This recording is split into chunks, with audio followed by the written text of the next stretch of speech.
Chapter 604. Just like the other old people, he lacked companionship and protection. He was usually busy with work and rarely came home to accompany him. For some reason, Xiaoyichen was not close to the old man. Hence, the person who spent the most time with him was Mu Wanru. Mu Wanru had spent a lot of effort on him. He arranged for her to be the HR director of Dishing Group and a core member of the board of directors. She could be said to be second only to one person in the Mu group. Even if she was busy with work, she would end her work early and rush back to accompany him. Could be said that he was very dependent on Mu Wanru. Perhaps it was because he missed Mu Wanru so much that he was sick, but he was almost morbidly attached to her. His health was deteriorating day by day and he had to take a lot of medicine every day. As he got older and was troubled by his illness, his temper flared up. When his illness acted up, he would be unusually irritable and no one could persuade him. Only when Mu Wanru was by his side, coaxing and lying, would the old man be willing to take the medicine. Mu Wanru's soft and coquettish words were very effective on Grandpa Mu. It was obvious that he was completely under her control. Mu Yaja's eyes darkened, and his lips curled into a cold smile. Hence, when he heard Mu Wanru's pretense of generosity and grievance, he was even more furious. He slammed the table and bellowed, "What do you mean by like? Does this chap know what like is? Is marriage based on like, enough? Wanru, don't worry, even if this chap insists on bringing that woman into the Mu family, as long as Grandpa is around, I won't sit back and do nothing. Grandpa is on your side, I'll definitely stand up for you." Mu Wanru's watery eyes were smiling, but she was helpless. Grandpa, I have something to announce to you when I'm back." "What's the matter?" Mu Xing grumpily asked. Mu Yaja slowly walked to the sofa and sat down. His body sank slightly into the sofa, and his posture was as leisurely and arrogant as an overlord. His slender legs were elegantly crossed. His handsome eyes were slightly opened, and cold words escaped from his lips. "I want to break off the engagement with Wanru." "What?" Mu Sheng's face drained of color when he heard that. He slammed the table and stood up in disbelief. "What did you just say?" "I said it very clearly just now, I want to break off the engagement with her." Mu Yaja seemed to turn a blind eye to his anger and calmly repeated, "I won't allow it." Mu Sheng blurted out without a second thought. The fury on his face was on the verge of eruption. "I don't know what's wrong with you, but you actually want to cancel the engagement. I think you're a bastard." Mu Yaja sneered, "Grandfather, since you like her so much, why don't you take her as your concubine?" Hearing that, the old man flew into a rage and nearly had a stroke. "Shut up. That's ridiculous." Mu Yaja's lips curled into a smile. In the past he would have stopped talking at this point. He had never once disobeyed his grandfather's words. However, it was different today. Mu Yaja retorted, "Grandpa, you're forcing me to marry a woman I don't like. That's ridiculous." Chapter 605. This brat had clearly grown up and was no longer putting him, his grandfather, in his eyes. He actually dared to say that he wanted to annul the engagement. Mu Sheng supported himself on the table as he glared at him furiously. This engagement was set by him, and no one was allowed to annul it. Even his most beloved grandson was not allowed to do so. Mu Yaja raised his eyes and met his grandfather's expressionless gaze. Seeing how protective he was of Mu Wanru and how furious he was at the mention of annulling the engagement, he was even more certain that Grandpa Mu's feelings for Mu Wanru were not purely the concern of an elder toward a junior. Instead, it was an obsession that was almost twisted and sick. Mu Qingqing, that woman whom Grandpa Mu had been longing for all this while. Grandpa Mu was obsessed with his daughter. Not only did he keep the jade pendant that Mu Qingqing had left with him, but his bedside was also filled with photos of Mu Qingqing when she was young. Grandpa Mu's longing for his beloved daughter was enough to see. Mu Yaja did not know what kind of woman Mu Qingqing was. His father and even Grandpa Mu were obsessed with her. It was rumored that Mu Lianqing, who was Mu Yaja's father, also had feelings for Mu Qingqing. As for Mu Qingqing, the capital's #1 singer, he had once pursued her passionately. Alas, Mu Xing cut off all his thoughts about Mu Qingqing. At that time, Mu Lianqing already had a marriage alliance with the capital's Jianghu family's daughter. This marriage alliance was of utmost importance to the Mu group. More importantly, Mu Xing was very conservative and had a strong prejudice against singers. Naturally, he did not agree to Mu Lianqing marrying this woman. Mu Lianqing had no choice but to compromise.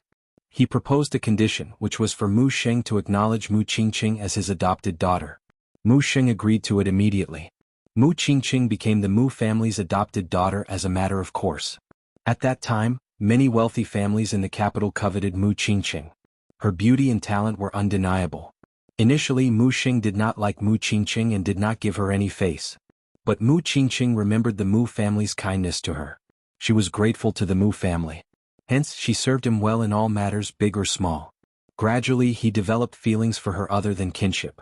He had fallen in love with this pretty girl from the bottom of his heart. He loved Mu Qingqing to the bone, and a perverted possessiveness grew in his heart. Whenever Mu Qingqing got too close to any man, he would fly into a rage and fly into a rage. Later on, Mu Xing wanted to take Mu Qingqing in as his fourth wife. This decision caused the entire Mu family to be shocked. It also scared Mu Qingqing. She only had filial piety for him and nothing else. Alas, he wished for her to stay by his side and serve him forever. Mu Lianqing was the first to object, and the relationship between the father and son became strained. In the end, they became enemies. Just then, Mu Qingqing stood up and told him that she already had a man in her heart. The two of them were in love and she was already pregnant with his child at that time. Hearing this, Mu Xing flew into a rage and ordered her to abort the child. She refused to comply and left the Mu family that very night, disappearing without a trace. Chapter 606. In fact, that was not the case. The truth he found out was that, in order to find Mu Qingqing, Mu Xing did not hesitate to turn the capital upside down. He sent a large number of men and even mobilized the military to track down Mu Wanru's whereabouts. He ordered, Mu Qingqing wants to see a living person. Leave no children alive.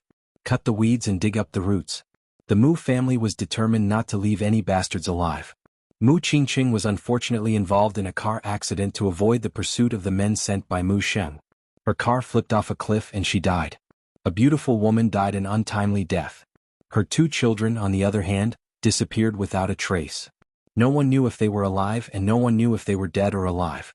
When he learned of Mu Qingqing's death, Mu Sheng was heartbroken.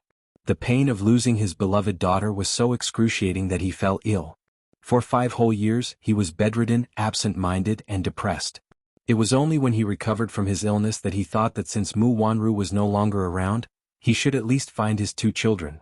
15 years ago, due to a freak combination of factors, Mu Wanru was brought back to the Mu family by Mu Sheng. He truly doted on her just like how he doted on Mu Wanru back then. However, this doting was not so pure. When they were young, Mu Yaja happened to pass by the living room and saw Mu Wanru taking an afternoon nap on the sofa. Mu Xing sat by the sofa and watched her quietly. From time to time, he would brush away her messy hair and caress her cheeks with his old fingers.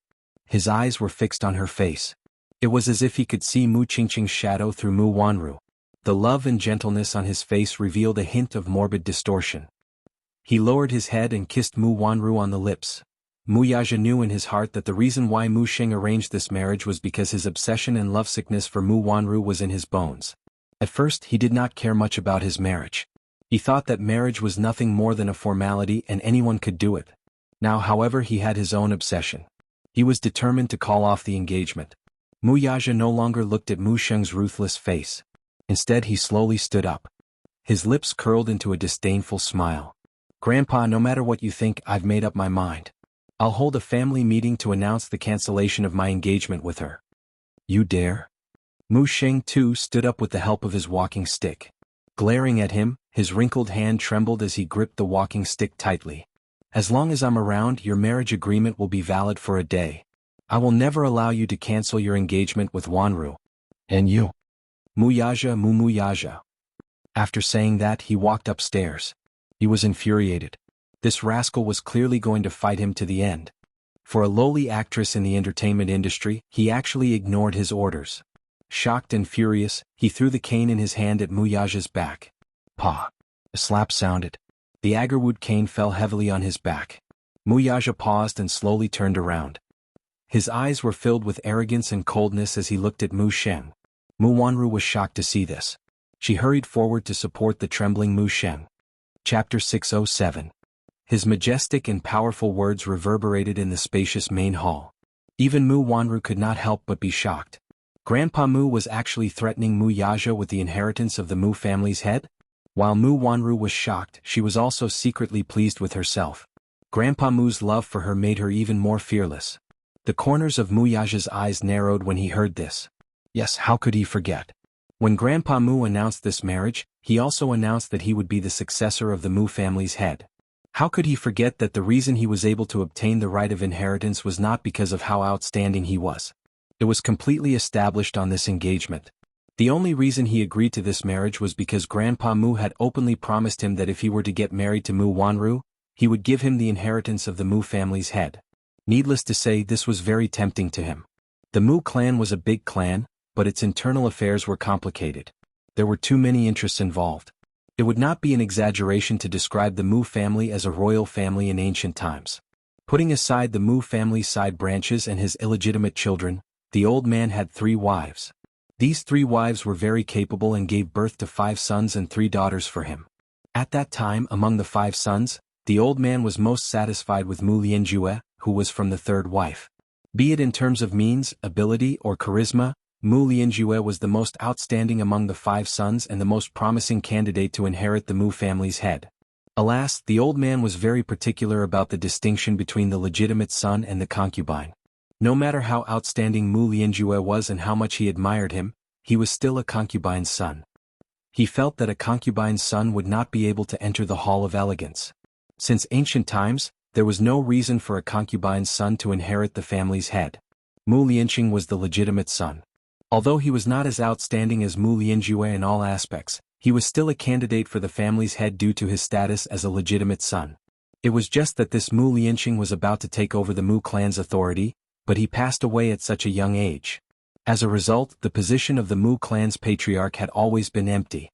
As for the Mu group's authority, it had always been in Mu Sheng's hands.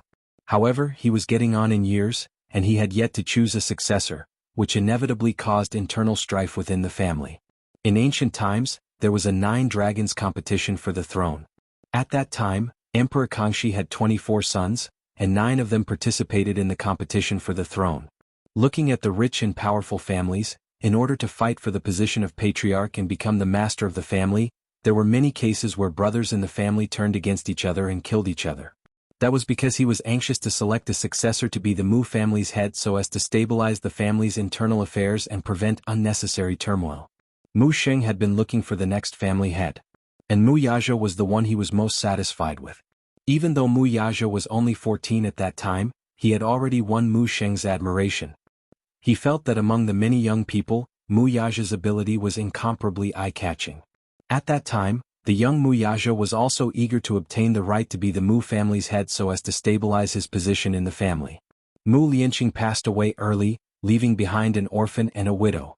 Mu Yaja was only 14 years old, but he was already well versed in the rich and powerful families. If he did not have authority, he would only be bullied without being able to retaliate. Chapter 608. Hence, Mu Yaja silently agreed to this marriage. Hence, he became the sole successor of the Mu family. He entered the Mu group at the age of 18. Ever since he took over the reins of the Mu group at the age of 20 and took over the position as Dishing Financial Group CEO, 9 years of hardships had entrenched his power. The huge Dishing group was now completely under his control. If he were to leave, the huge Mu group would probably collapse overnight. Without him, Dishing would only become a wasteland. Now, Mu Sheng was actually threatening him with the inheritance rights? What a joke. Did Mu Sheng really think that he would care about the Mu family's inheritance rights now? He was no longer the Mu Yaja of 15 years ago. He turned around and fixed his gaze on Mu Sheng. His eyes were bone-chilling and cold. Just as Mu Sheng thought that he would compromise and retract his rebellious words, he heard Mu Yaja's lips curl up expressionlessly. Arrogant and cold words escaped from his lips. You can give the Mu family's inheritance rights to whoever you want. Mu Sheng's face darkened when he heard this. What did you say? I've made myself very clear. Mu Yaja smiled. His tone was laced with mockery. Grandpa is indeed getting old. I'm afraid that my ears are not working well anymore. Unfilial son. You've really grown up. Mu Sheng was infuriated by his son's words. He clutched his chest tightly as anger surged in his chest. Are you really going to give up your inheritance rights for a despicable woman? Are you really going to give up everything for her, even if it means giving up your inheritance rights and losing everything? Mu Yaja sneered, dismissing his ridiculous words. The Mu group will lose everything if it loses me. Mu Sheng's murky eyes narrowed dangerously. This lad is really arrogant. Mu Sheng narrowed his eyes. He had always known his grandson's character. He was incomparably arrogant and would never take any threats seriously. However, in the end he was still too young, too arrogant, and even somewhat ignorant of the immensity of heaven and earth. Did he really think that the huge Mu group would become a pile of loose sand without him? Clearly the old man did not buy it. However, the old man was still shocked by Mu Yaja's arrogant words. This kid at such a young age had far more courage than he had in the past. Unknowingly, he had already become a figure that could not be underestimated. The younger generation would surpass the older. Even if he didn't believe it, he still had to carefully weigh how much power this kid had. Mu Sheng's face darkened. He was not serious with his earlier words and did not intend to remove him from the family head's position. He was merely trying to scare the lad, but he did not expect the latter to be so insolent and lose his confidence instead. Mu Yaja suddenly said in a deep voice, "Also, Grandpa, please be clear that she's not a despicable woman. She's the woman that I, Mu Yaja, have set my eyes on." After a pause, his cold and mocking gaze landed on Mu Wanru, who had a complicated expression on her face. He coldly retorted, "Compared to her, Grandpa, you want me to marry a woman of unknown origin. Don't you think this is the most ridiculous thing?" Chapter 609. Isn't that the case? Grandpa, are you so sure that this woman is the one you're looking for? Mu Yaja's face instantly turned cold. His gaze landed on Mu Wanru's pale face and his lips curled into a mocking smile. "Take a closer look at her. How is she similar to the woman you're longing for?" Mu Wanru's heart sank as she looked at Mu Yaja's cold expression. She had always been good at reading people's expressions. With just one look, she knew that this man had lost his patience with her. Hearing this, Mu Sheng followed Mu Yaja's gaze to Mu Wanru's face. His gaze was probing and scrutinizing. The blatant suspicion in his eyes made Mu Wanru's face turn pale. She subconsciously took a step back in fright. Clutching her clothes, she called out weakly and helplessly, "Grandpa!" Her innocent and pitiful eyes brought him back to his senses. He immediately denied it. "Impossible. She's Qingqing's daughter." She had done 2 consecutive paternity tests, and the results proved that she was Mu Qingqing's daughter. So what if her features were not similar? This did not constitute evidence. Mu Yaja sneered. Just as he was about to speak, Mu Wanru gently interrupted him. "Grandpa," she pursed her lips and walked to him with a lonely and helpless expression. Holding his hand, she said sadly, "Since he wants to cancel the engagement with me, how can I force him? He doesn't have me in his heart, so it's fine to cancel the engagement. Anyway, I only want to be by Grandpa's side for the rest of my life. Grandpa, please don't chase me away. I can't bear to part with Grandpa, I only want to be by your side. It's just that." Halfway through her words, she lowered her eyelashes in incomparable sadness. Her hand slowly moved to her flat lower abdomen, and her lips couldn't help but tremble slightly in sadness. When Mu Sheng saw this, he thought that she was upset over Mu Yaja's annulment. He felt guilty and heartache at the same time. Just as his hand touched the back of her hand, 2 streams of tears rolled down her cheeks and dripped onto the withered back of his hand, wetting it. "What's wrong?" he asked in a panic. "Grandpa, what should I do? What about the baby in my belly?" Mu Wanru suddenly gritted her teeth and made up her mind. Then she pretended to break down and cried bitterly, "What should I do with my child?" Mu Sheng was taken aback and a puzzled look surfaced on his face. What's with the child she was talking about? Mu Yaja narrowed his eyes. His deep gaze followed Mu Wanru's movements and landed on her flat stomach. For a moment, he didn't know what this woman was up to. Mu Wanru was in agony. Tears streamed down her face and her throat was choked with sobs. She said in a trembling voice, "Grandpa, I only just found out about it. I didn't dare to believe it at first. But after checking, I found out that I only found out about the good news today. I wanted to tell you today, but..." Mu Wanru suddenly raised her tear-stained face and looked sadly at Mu Yaja. Her eyes were filled with disappointment and heartbreak. "Aja doesn't want me anymore. It's fine if he doesn't want me anymore. But does he not want the child in my belly too?" With a boom, Mu Sheng's mind went blank as if a white light had exploded. She was pregnant. Could it be that she was pregnant with Mu Yaja's child? Mu Yaja's eyes widened at her words and his face turned cold. Chapter 610. Could it be that she was pregnant with Mu Yaja's child? Mu Sheng immediately grasped Mu Wanru's wrist tightly as he looked at Mu Yaja in shock and suspicion. Wasn't this child congenitally infertile? Why was she now saying that she was pregnant with his child? Mu Yaja was stunned when he heard this. His eyes widened slightly as his face turned cold. What trick was this woman playing with him? Pregnant. He didn't remember ever laying a finger on her. Hence, he said in disgust, "Mu Wanru, don't put on airs." "I'm not." She held his hand tightly and clarified nervously and fearfully. Grandpa, I only found out about it today too. I originally wanted to tell you all this good news, but I didn't expect it to happen. But Aja said that he wants to call off the engagement with me, so this good news became bad news. But I'm really pregnant. Muyaja finally saw how shameless this woman could be. He suddenly recalled that when he was having sex with that little woman last night, she suddenly lost control and questioned him. You said that I belong to you, so who do you belong to? Mu Wanru? Could it be, when he was not in the country, Mu Wanru came to show off in front of her and claimed that she was pregnant with his child to humiliate her? Obviously she believed it. Was that why she had blacklisted his number and treated him so coldly, as if he hadn't seen him at all? She even asked him not to touch her out of humiliation. She even despised him for being dirty. Just because she believed Mu Wanru's words? Muyaja instantly figured out the ins and outs of the matter, but he still felt a little annoyed. This stupid woman believed everything she heard. Was her trust in him so weak? She really needed to be taught a lesson.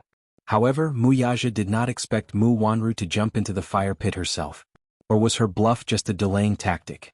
If that was the case, then Mu Wanru's scheming was deeper and harder to predict than he thought. He had not touched her at all, yet she dared to announce that she was pregnant with his child. Was she not afraid that he would do a paternity test after the child was born? Or, Muyaja's handsome eyes widened, and they turned cold in an instant. Or did she not intend to keep the child at all? On the other hand, Mu Sheng's heart ached so much that it was about to bleed when he saw Mu Wanru's weak and helpless look. He immediately comforted her. Don't be anxious. Grandpa believes you. Grandpa believes you. Come and sit down. With that, he coaxed and cajoled Mu Wanru to sit on the sofa beside him.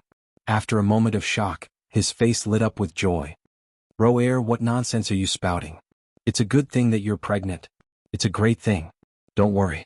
With that, he patted Mu Wanru's back and turned to face Muyaja angrily. How can you say that? Is pregnant with your child.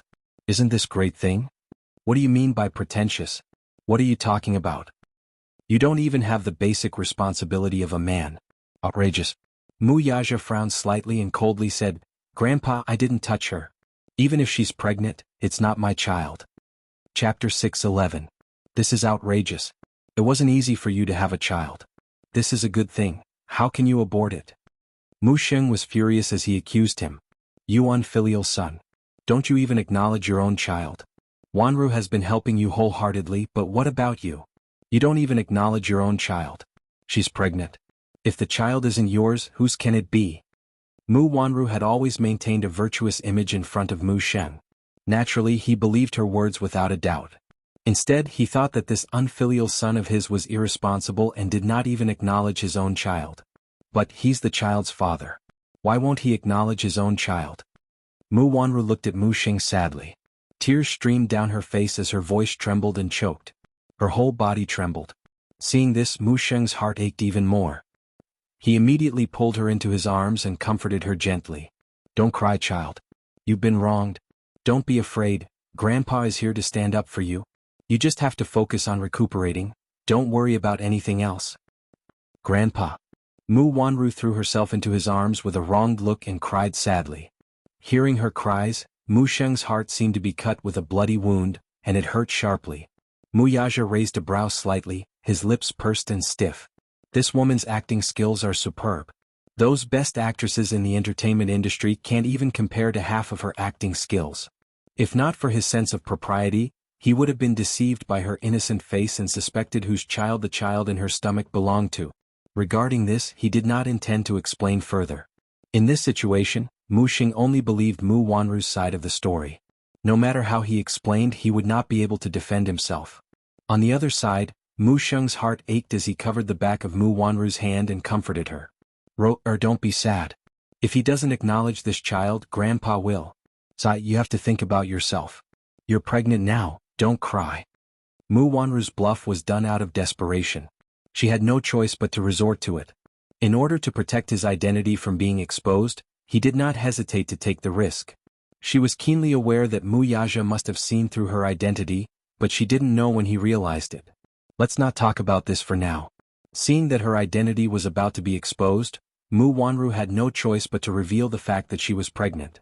Since Muyaja was aware of her identity, she could only use his trust in her to claim that she was pregnant with Mu Yaja's child. Mu Sheng would definitely be overjoyed and believe her words. He would then arrange her marriage with Mu Yaja as soon as possible. Once the wedding was completed, she would officially become the young madam of the Mu family. Then everything would be much easier to handle. She was not afraid of Mu Yaja's denial. Compared to him, Mu Sheng would definitely believe her words more. Even if they had to do a DNA test, Mu Wanru would not be afraid or guilty.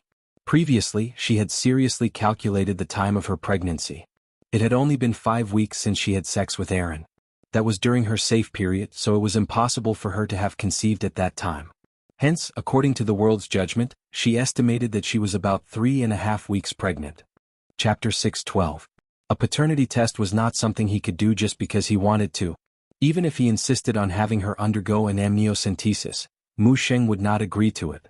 This was because the amniocentesis needed to be done under mature conditions. If it was done too early, there was a high risk of miscarriage. Usually, amniocentesis could only be done after 3 months of pregnancy. Mu Sheng had always valued the Mu family's bloodline, so naturally he would not allow it so easily. With his protection, she could ensure her safety for at least 2 months. This meant that she still had 2 months. 2 months later, she had plenty of ways to let nature take its course for her miscarriage. By then, as long as she acted quickly, Mu Yaja would be helpless even if he wanted to prove that the child was not his. It was as she had expected.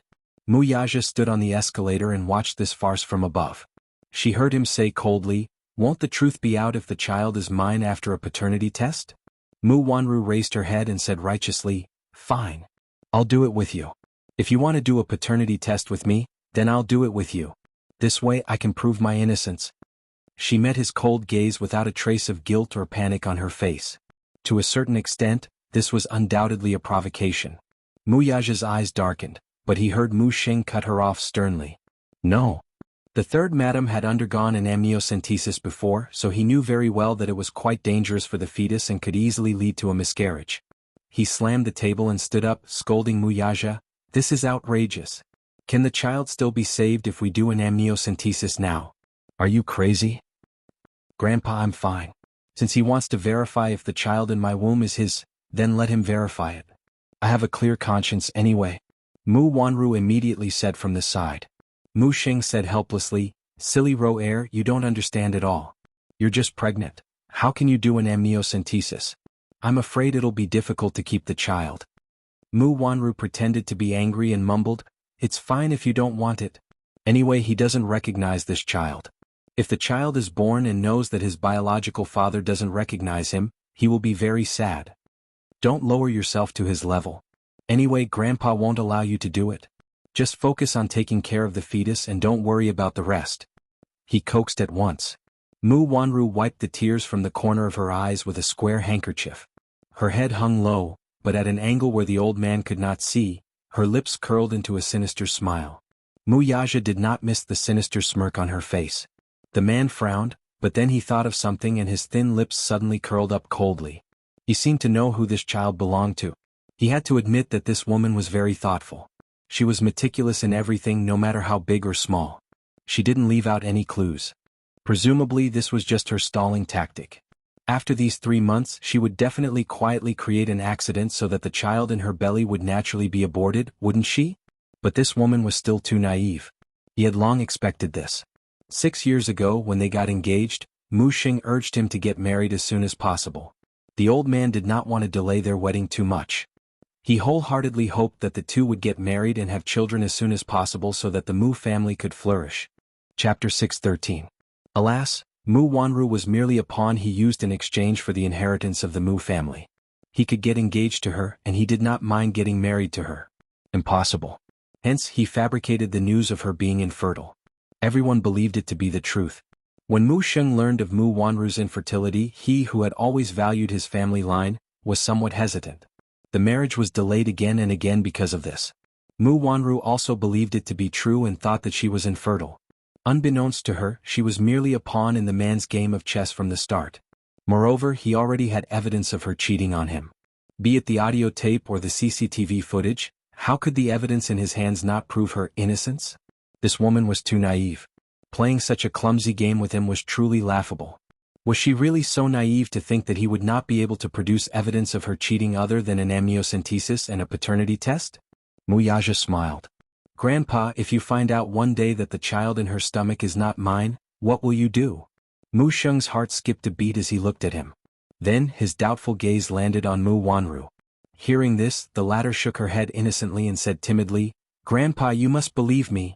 If it's possible, I can do a paternity test now. He can deny the child in my stomach, but he can't belittle my innocence like this. Mu Sheng hurriedly said, Wanru, Grandpa believes you. When the child in your stomach is 5 months old, we can do a paternity test to prove your innocence.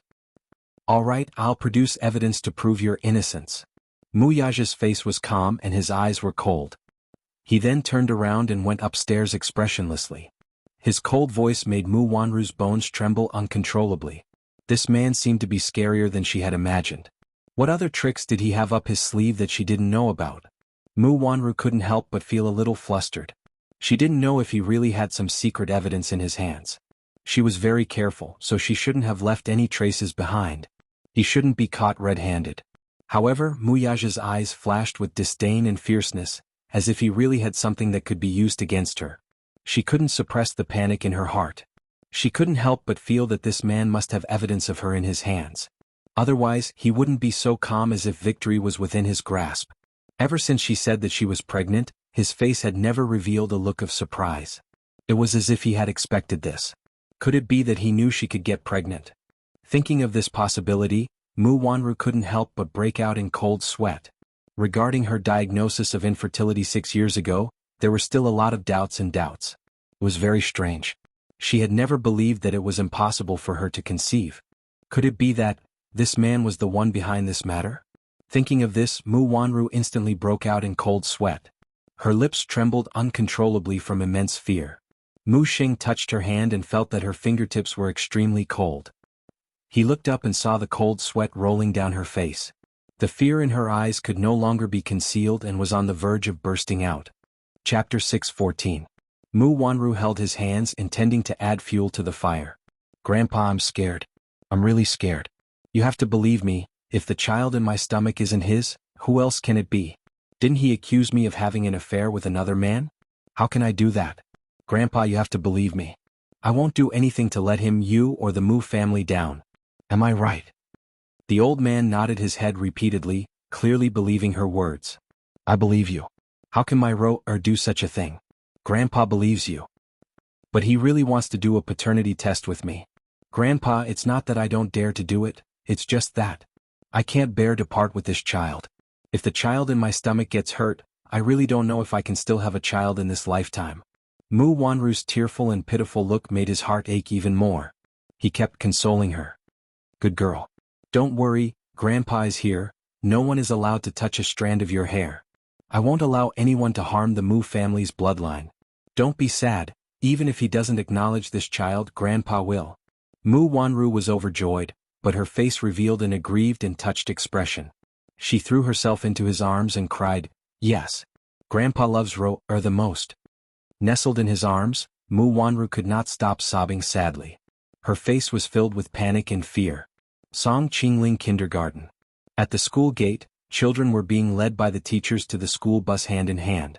Yun Tianyu stood at the school gate and sent a message to Li Hanlin. When he raised his head, he was surrounded by a group of innocent and adorable Lolas. They were like stars surrounding the moon. He was used to seeing this though. Yun Tianyu's face darkened slightly. His beautiful, jet-black hair fell softly to his ears, and his pair of eyes were especially bright and beautiful. A little girl reached out to tug at the corner of his shirt in an attempt to say a few words to him. Just a word would do.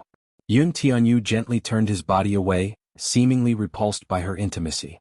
The little girl, however, did not seem to mind at all. Instead, she smiled contentedly at him and asked, Yu, where are your parents?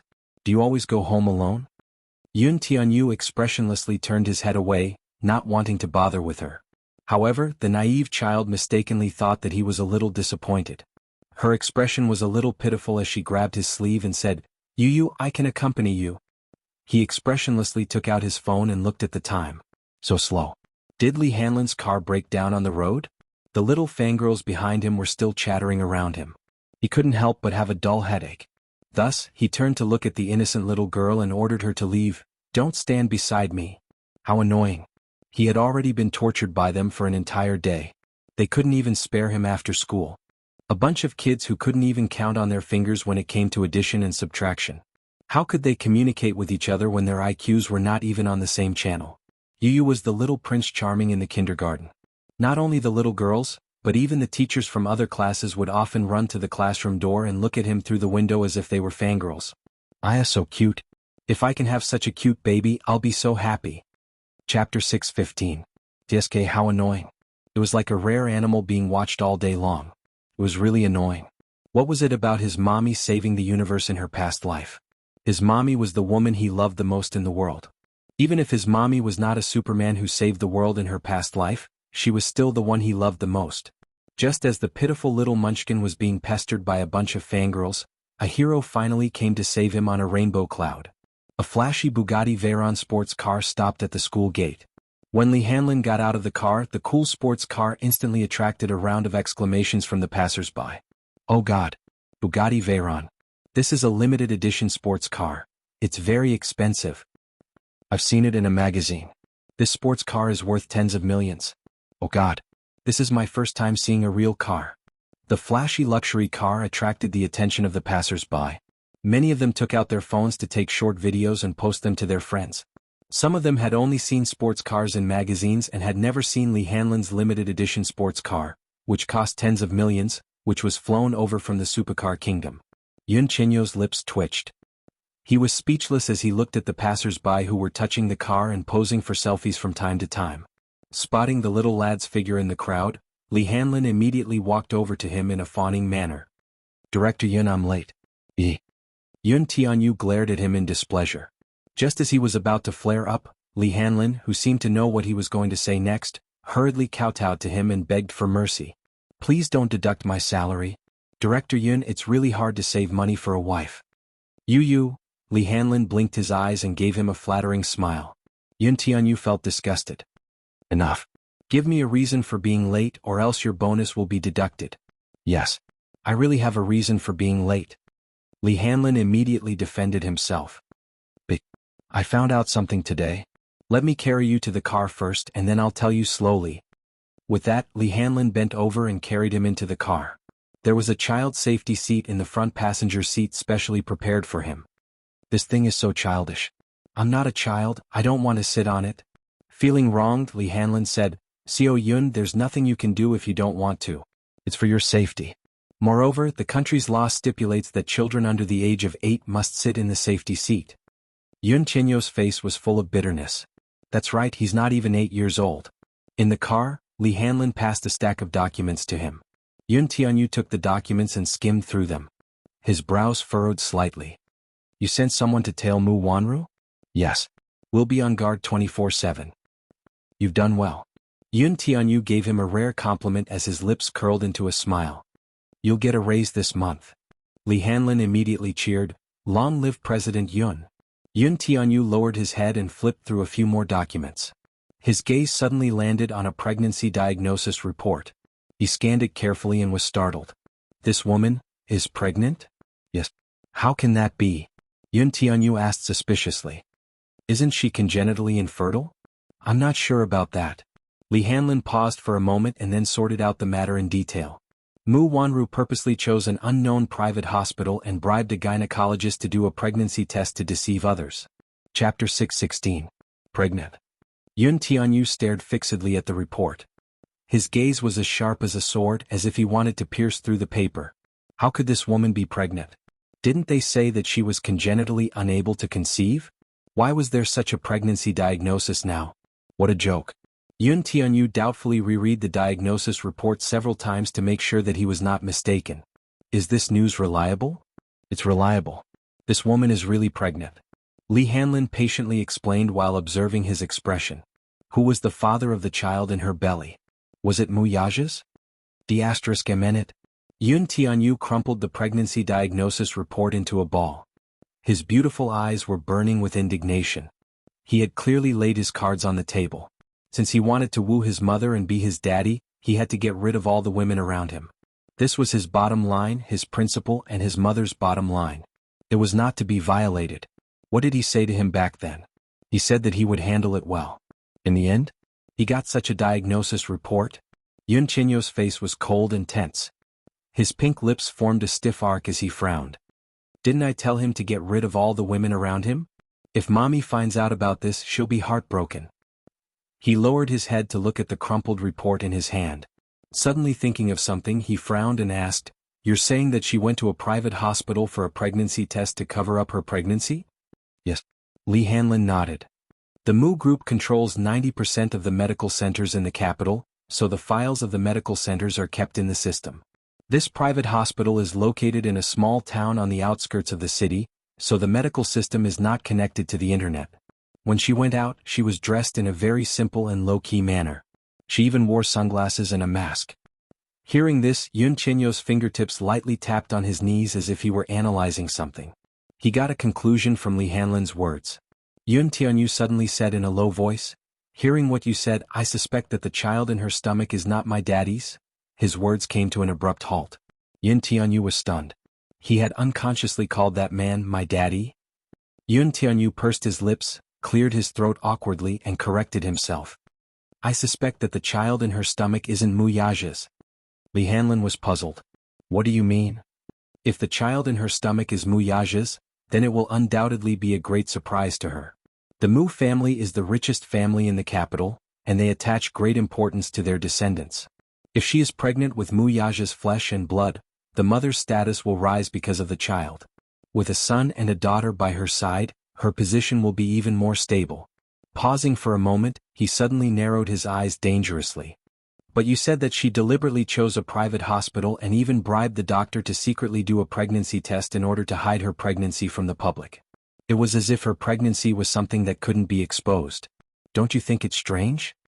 After his detailed analysis, Li Hanlin instantly saw through the trick. "Director Yun, are you saying that Mu Wanru's child isn't Mu Yaja's?"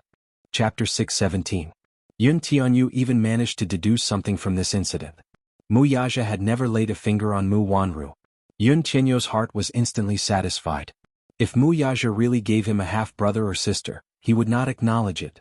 Li Hanlin could not help but raise his eyebrows in amazement at Yun Chenyo's wit and intelligence. "Director Yun, if you didn't mention it, I would have thought that your daddy had impregnated her." Yu glanced at him contemptuously and mocked him mercilessly. "Agent Li, do you think I'm like you? Do you have a low IQ?" Li Hanlin felt aggrieved by Yu's contemptuous gaze. Did he have to be so black-bellied? Did he have to be so sharp-tongued? He even mocked him for having a low IQ. Li Hanlin's face was filled with grief and indignation. "I'm bitter inside, but I won't say it out loud. If I say it out loud, my bonus will be deducted." Li Hanlin pursed his lips in puzzlement.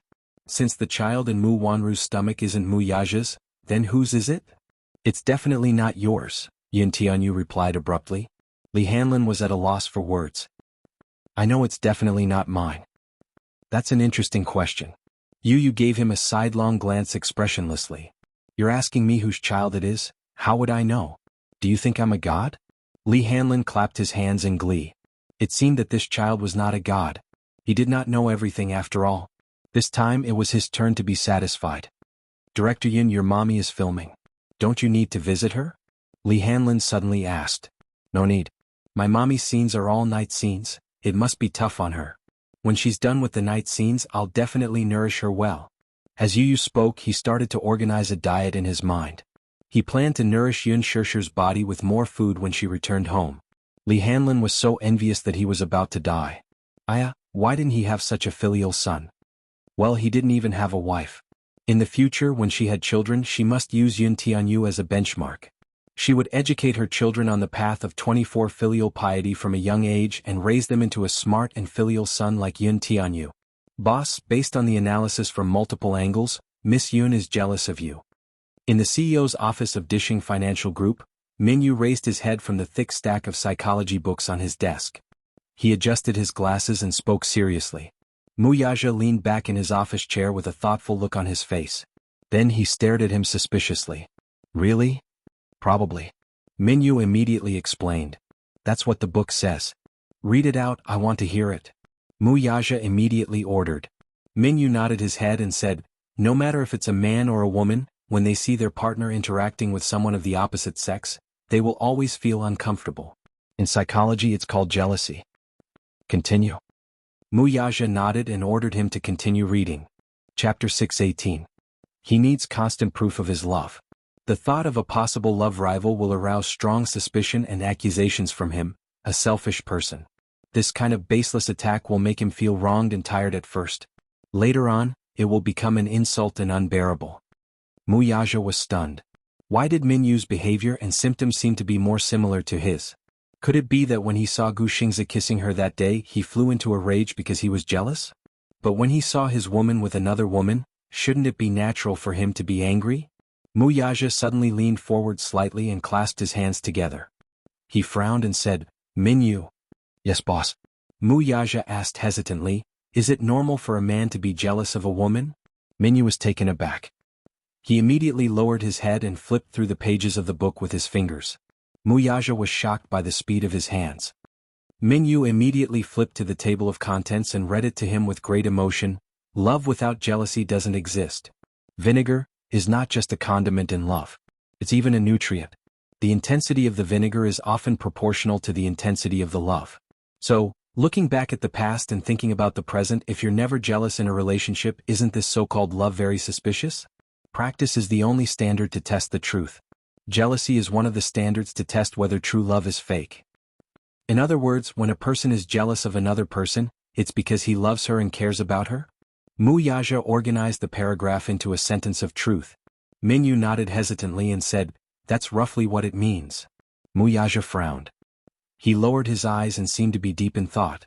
Suddenly, he raised his eyes and looked at Minyu in confusion. The latter's shoulders trembled as he stared at her. "Minyu? Go ahead, boss.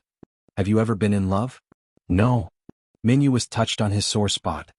He immediately shook his head pitifully. "You've never been in love before?" Wuxia glanced at him from head to toe with some disdain. He actually hired someone who had never been in a relationship to be his love psychology teacher? Minyu retorted, "Boss, I haven't even earned enough money to get married. How would I dare to fall in love?" Wuxia raised his eyebrows in displeasure and glared at him coldly. He rapped his knuckles on the table. "If you want a raise, just say it." Minyu replied honestly, "Boss, I want a raise." Wuxia ignored him. Rejected. Minyu looked as if he had nothing to live for. Wuxia ignored the resentment emanating from him and continued to ask, "What does it mean for a woman to be jealous of a man?" Unwillingly, Minyu lowered his head and flipped through the book. Then he read it out one by one. "When a woman is jealous, she will ignore you." Wuxia nodded. Just a few days after he left the country, this woman had blacklisted his number. "Secondly, she will be cold to you." Wuxia nodded again. This woman was really damn cold to him. She gave him the cold shoulder. Could it be that she was jealous of him? Thirdly, she will lose her temper easily. 90% of women will lose their temper. Chapter 6:19. The fourth rule is that you will mock and ridicule without revealing your true feelings. That seemed to be the case. She'll compare herself to that woman. Wuxia rubbed his chin thoughtfully. Yun Shirshir's words echoed in his ears again. "You said that every part of my body belongs to you. What about you? Who do you belong to? Muwanru?" She'll appeared depressed, accompanied by sad crying and unable to recover from the setback. Minyu listed out the reactions of women to jealousy one by one. Even if he didn't list all of them, most of them matched. Could it be that the woman had blacklisted him, treated him coldly and alienated him, secretly mocked and ridiculed him, and even compared him to other women? These were all reactions of jealousy. Wuxia naturally put it into the equation. Jealousy equals love. Did that mean that this woman was jealous because she liked him? Wuxia couldn't help but smile at this realization. The coldness in his eyes gradually eased, and there was a hint of joy. Minyu raised his head and looked at the excitement and complacency on his boss's face in shock. Under his gaze, Wuxia came back to his senses. However, when he saw Minyu staring at him so blatantly, he immediately stopped smiling, cleared his throat, and glared at Minyu unhappily. "Continue reading your book." Minyu immediately calmed down and didn't dare to look at him again. You have to be good at controlling your emotions and respecting the other party's feelings. You have to know that she's not your private property. "She's my private property." Wuxia corrected him unhappily. "She has the right to be with others and even to love others." Wuxia immediately interrupted him with a cold look in his eyes. she has no right to be with men other than me, and she has no right to love other men. The strong and dangerous aura emanating from him shocked Minyu so much that he didn't dare to speak for a long time. Minyu? Boss, is this book authentic? Muyaja questioned. How can there be such a ridiculous statement? Yeah. Minyu flipped to the next page and added, it also says that although being jealous is a sign of liking someone, it's still far from true love. If you're jealous, there's only one way out, to use love to get love back. Using love to obtain love? Muyaja couldn't help but fall into deep thought as he leaned back in his chair with an unreadable expression on his face. Do women have a deep obsession with marriage? What do women usually think about marriage? Minyu shook his head blankly. I don't know. He also wanted to answer this question. It was a pity that he didn't even have a girlfriend. Muyaja glared at him. If you don't know, then why aren't you investigating? Minyu immediately took out a book titled, The Psychology of Marriage, and started reading it silently. It's easy to fall in love, but it's hard to get along with each other. The biggest difference between marriage and love is that love is based on the other party's strengths, while marriage is based on the other party's weaknesses. In marriage and love, communication is often a big problem, and this is often caused by the difference in perception of love between men and women. Muyaja nodded thoughtfully. Chapter 620. Is that so? Muyaja mumbled doubtfully. Minyu replied, well, a woman's heart is like a needle at the bottom of the ocean. I don't really understand. Muyaja replied, marriage is just a piece of paper. Do women actually see it as a sense of security? He really couldn't understand what women were thinking. Muyaja was a little confused. Can't you get a divorce after you get married? Minyu thought about it seriously for a while and said, I think that women yearn for marriage not only because of the sense of security that a piece of paper can give them, but also because they yearn for their man's love to become a legitimate thing. Muyaja gently rubbed the thumb ring on his finger. His eyes were filled with thoughts, but he didn't say anything. Boss, do you not know how to coax a woman? Minyu winked slyly. Let me give you a suggestion. Let's hear it. Minyu immediately leaned over and whispered in his ear. Muyaja looked at him suspiciously. Will it work? Yes. It will definitely work. Women like romantic things. Muyaja glanced at him and pursed his lips. Go and arrange it. Okay. Yun Shanshiri Villa District. Yun Shirshir locked herself in her bedroom. She couldn't go anywhere for an entire day. She wanted to go home, but a servant stopped her at the door. Yun Shanshiri Villa was located in a piece of land with good feng shui in the suburbs. It was far away from the hustle and bustle of the world. The scenery was picturesque and beautiful. When she walked out of the entrance, she could see a winding mountain road in the distance. It stretched for thousands of miles. Because it was a private villa area, there were basically no public transport routes or taxis. If she insisted on leaving, she would have to walk down the mountain to have a chance of getting a taxi. Yun Shirshir was extremely frustrated. Muyaja. What was this man thinking? Why did he leave her alone in the villa and disappear without a trace? What was he doing? In the afternoon, Yu called to ask if the filming was going well. Of course, Yun Shirshir couldn't tell her that she wasn't on set anymore. Originally, she was supposed to have a scene today, but after Muyaja's nonsense last night, she didn't know what the crew would think of her. What did Lin Fengtian think of her? She tried to summon up the courage to call Lin Fengtian and apologize. Because of her personal reasons, she had affected the normal progress of the crew. She felt very guilty about it. Especially Muyaja, who had pushed Lin Fengtian to the ground so roughly. He must have been injured. Where's Gu Xingze? He should be injured as well, right? He was afraid that because of this, the progress of the production could only be temporarily delayed. Thinking of this, Yun Shirshir felt guilty. In his heart, he hated Muyaja for being so unreasonable. In the evening, there was a knock on the bedroom door. Yun Shirshir covered herself with the blanket and didn't want to bother with it. The knocking continued for a long time. Suddenly, the butler's polite voice came from the door. Miss Yun, are you asleep? I'm asleep. Yun Shirshir replied in annoyance. There was another silence outside the door. Then there was the soft sound of keys. Yun Shirshir was shocked. She immediately sat up from the bed, put on her slippers and walked to the door. However, the door that was originally locked was open from the outside. She couldn't help but feel a little angry. Didn't I say that I was asleep? Chapter 621. Yun Shirshir was startled. You want to send me home? Yes. The butler explained, the president just called and asked us to send you home. Yun Shirshir's face froze.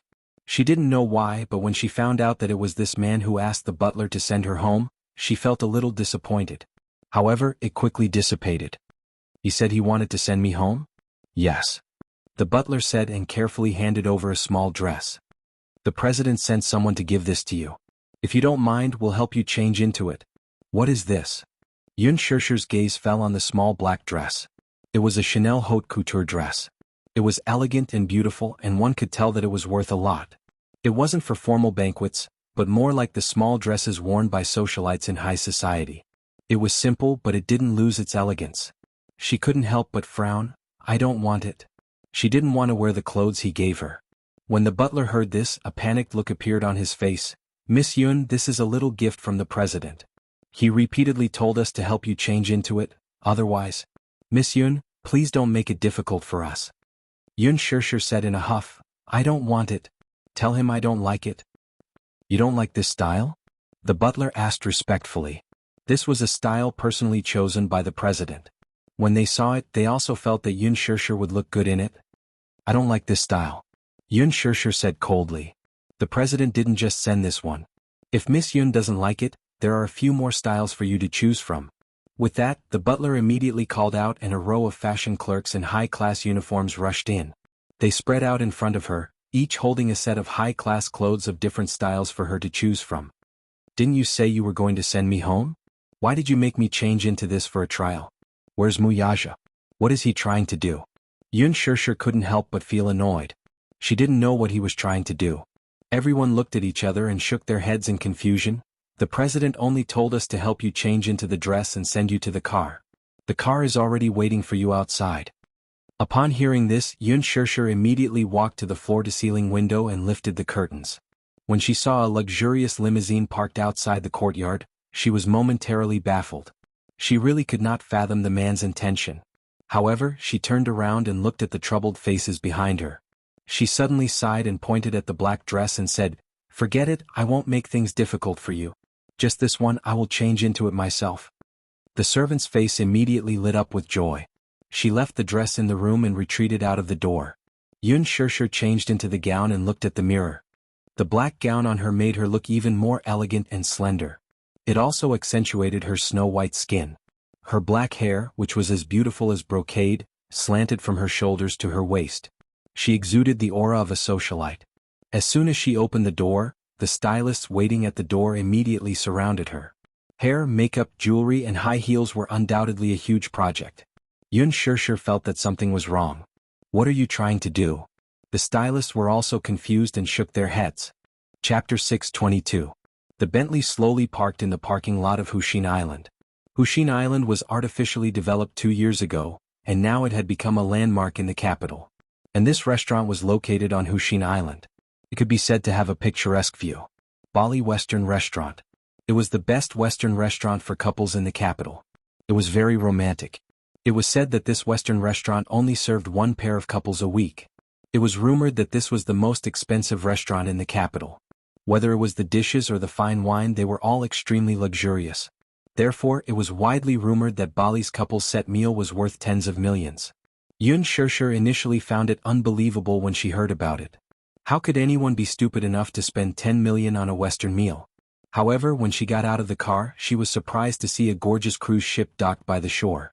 It was so beautiful. It was already nighttime. The entire island was covered in colorful lights. It was extremely romantic. The night breeze blew a burst of floral fragrance. The flowers on the shore bloomed like a magnificent carpet. The sky was filled with bright stars. The lake was decorated with starlight and starlights. The scenery was breathtaking. Yun Shirshir couldn't help but be deeply attracted by the romantic scenery. She walked along the lakeside. The fragrance of flowers, the night view, and the starlights made her fall into a trance. When she came back to her senses, the car had already driven away. What did he mean? Why did he leave her here alone? Yun Shirshir's heart skipped a beat. Looking around, she saw a harbor not far away. The night view of Hushin Island was very beautiful. Not only that, there was also a port by the lake, equipped with a cruise ship. After boarding the cruise ship, one could travel around Hushin Island. However, the ticket price was not cheap, but it attracted many people. Therefore, there was a long line at the port. Many people were waiting to board the cruise ship to enjoy the beautiful night view. Yun Shirshir was obviously confused. She didn't know what Muyaja was doing. He let her wear such a gown and left her here alone. She didn't know how to get back to the city from here. She should be able to get a bus here, but she didn't have anything on her. She didn't bring her phone or wallet. He couldn't help but feel a little depressed. Seeing that there were people at the harbor, she thought to ask for directions and see if there was any way to return to the city. Thus, Yun Shirshir walked towards the harbor. Just now she was walking in a hurry and didn't pay attention. When she brushed past a woman, she accidentally knocked the woman's phone to the ground. Yun Shirshir was stunned. She quickly apologized and lowered her head to pick up the phone. The woman said impatiently, "Hey, what's wrong with you? Don't you need to watch where you're going? Seriously?" Yun Shirshir frowned slightly, but she didn't want to argue with this passerby. She picked up her phone, but when she raised her head to look at the woman, she was slightly stunned. "Sir." The woman she bumped into was none other than Song Enya, whom she had bumped into at the hospital that day. How did he meet her here? Yun Shirshir froze on the spot, a trace of doubt and surprise appearing on her face. This was too much of a coincidence. Song Enya had originally come to Hushin Island with her friends to take a cruise ship to enjoy the night view around the island. She bought a ticket, but she still had to wait in line, so she decided to go along the lake to enjoy the night view. Chapter 623. She was used to being spoiled, so she was about to flare up when she saw the person looking up. It was Yun Shirshir. She was shocked for a moment, and then suspicion appeared on her face. Without a doubt, she recognized the woman in front of her at a glance. That day the screen displayed on Muyaja's phone was this woman's sleeping face. Yun Shirshir was very beautiful. She was different from those female celebrities in the entertainment industry who had walked out of the plastic surgery production line. Be it her facial features or temperament, she was very recognizable. Song Enya had a photographic memory after seeing that photo once. Unlike the sleeping face in the photo, she was now wearing an elegant black dress with delicate and clear light makeup on her face. Compared to the sleeping face in the photo, she had a more unique charm. She was more beautiful in person than in the photo. This was a fact that she was unwilling to admit. It was no wonder that Brother Mu seemed to dote on her. A woman like her was indeed the type that men would fall in love with. Her face was elegant and her temperament was otherworldly. If she were a man, she would be tempted as well. Why was she here though? Yun Shirshir felt a little strange when she saw Song Enya staring at her in shock. Naturally, she did not know that Song Enya had seen her photo on Muyaja's phone. She thought that Song Enya was angry at her for bumping into her, so she quickly handed the phone back to her. "Sorry, I was careless just now. Take a look and see if the phone is damaged." Song Enya took the phone from her hand and lowered her head to take a look. There was no damage to the phone. Seeing that the phone was not damaged, Yun Shirshir turned to leave. However, Song Enya called out to her. "Yun Shirshir." She called out her name directly. Yun Shirshir was stunned and turned around in confusion. How did this woman know her name? She hadn't officially met her, had she? I didn't recognize the wrong person, did I? Song Enya raised her chin proudly and walked slowly toward her. "Is this your name?" She had a habit of checking Weibo. That day the production team of The Green Apple posted a set photo on Weibo, and it quickly became a trending topic. She clicked on it and saw that it was her. At the same time she knew her name. Yun Shirshir. She remembered that the villa developed by the Mu family was called Yunshan Shiri. Was it just a coincidence? Or did Brother Mu purposely name it after this woman? Song Enya followed the Weibo account of the production team of The Green Apple. Ever since the start of filming, Yun Shirshir's behind-the-scenes photos had the highest exposure rate. It was obvious that this woman was not ordinary. "Yes, Yun Shirshir is my name." "You are?" Yun Shirshir looked at her and politely asked for her name. "You don't deserve to know my name." Song Enya crossed her arms and retorted haughtily. When Yun Shirshir heard this, the polite smile on her face immediately turned cold. This woman was really arrogant. She curled her lips and smiled. "It's fine. I don't care anyway." It was as if she really wanted to know.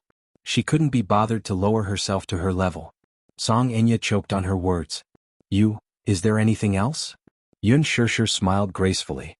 "If there's nothing else, I'll leave first." "Stop right there." Seeing that she was about to leave, Song Enya gritted her teeth and stomped her feet in jealousy. She chased after her and grabbed her shoulders. Chapter 624. What are you doing? Yun Shirshir was furious as well. She shook off her grip abruptly, feeling that the other was being ridiculous. Why was she glaring at her as if she wanted to swallow her whole? Song Enya sneered and retorted, "Did I say you could leave? That's strange. Who are you? Why should I listen to you?" Yun Shirshir was baffled. "Are you crazy? Ha! Song Enya was so angry that she laughed. Crossing her arms over her chest, she glared fiercely at her. Yun Shirshir, why don't you take a good look at your status? How dare you talk to me like that with your lowly status? Miss, what does my status have to do with you? You're so arrogant that I thought you were a princess from some royal family. Judging from your upbringing, you don't seem to have been educated in etiquette. Yun Shirshir retorted mercilessly, leaving Song Enya at a loss for words. She did not expect Yun Shirshir to be so sharp-tongued despite her frail and harmless appearance. Song Enya pursed her lips coldly and suddenly took a step closer to her. Her pair of sinister eyes scanned her from head to toe before she laughed. I think you're just SOSO. At most, you're a little more seductive on the surface. I'm afraid you're really cheap deep down. Who do you think you are? Do you think you're a socialite from the upper class just because you're wearing a gown? Dream on. A commoner will always be a commoner. Don't even think about marrying into the rich. Yun Shirshir was stunned. She was confused by the other's sarcasm. She did not know how she had offended this missy for her to be so hurtful. Song Enya continued, in this day and age you're so righteous about being a third party in someone else's marriage? You've really opened my eyes. I don't know what you're talking about. You do. Song Enya grabbed her wrist and spat viciously. You like to seduce men, don't you? You clearly know that Brother Mu has a fiancé, yet you're still shamelessly sticking to him. Don't you have any shame? What did you say? Yun Shirshir angrily shook off her hand, but she stopped abruptly in the middle of her sentence. Belatedly, he realized who the Brother Mu she was talking about was. He also understood the hidden meaning behind her words. Muyaja? How could she have forgotten that this woman was Muyaja's cousin? But how did she know about him? Could it be that Muyaja mentioned it to her? What did he say to her? Yun Shirshir's expression was a little ugly. Let me give you a piece of advice. As a woman, it's best to be thick-skinned. Brother Mu already has a fiancé, so you'd better stay away from him. If Grandpa Mu finds out that you've interfered in Brother Mu's marriage, he won't let you off. Song Enya's face was filled with disgust. The contempt in her eyes was so scorching that it could burn her skin. Although Yun Shirshir was angry, she still looked up to meet her cold and disdainful gaze. She had no intention of backing down. She kept looking at Song Enya's face and saw a hint of jealousy and hatred on her face. There was almost no need to hide her jealousy. Is she jealous? Usually, when a woman shows such a vicious and jealous expression, that man must be very important in her heart. Chapter 625. She likes him? Yun Shirshir pursed her lips. She still could not forget the scene she saw at the hospital previously. She used him and longed for his love for her. The expression on her face was not that of a sister's dependence on her brother. It was possessiveness, desire, an attachment that could not be obtained. There was no doubt that Song Enya liked Muyaja. It was just that, more or less, it was not appropriate for her to be so obvious. However, at least in her heart, her feelings for her cousin, Muyaja, were not that simple. Yun Shirshir somewhat understood.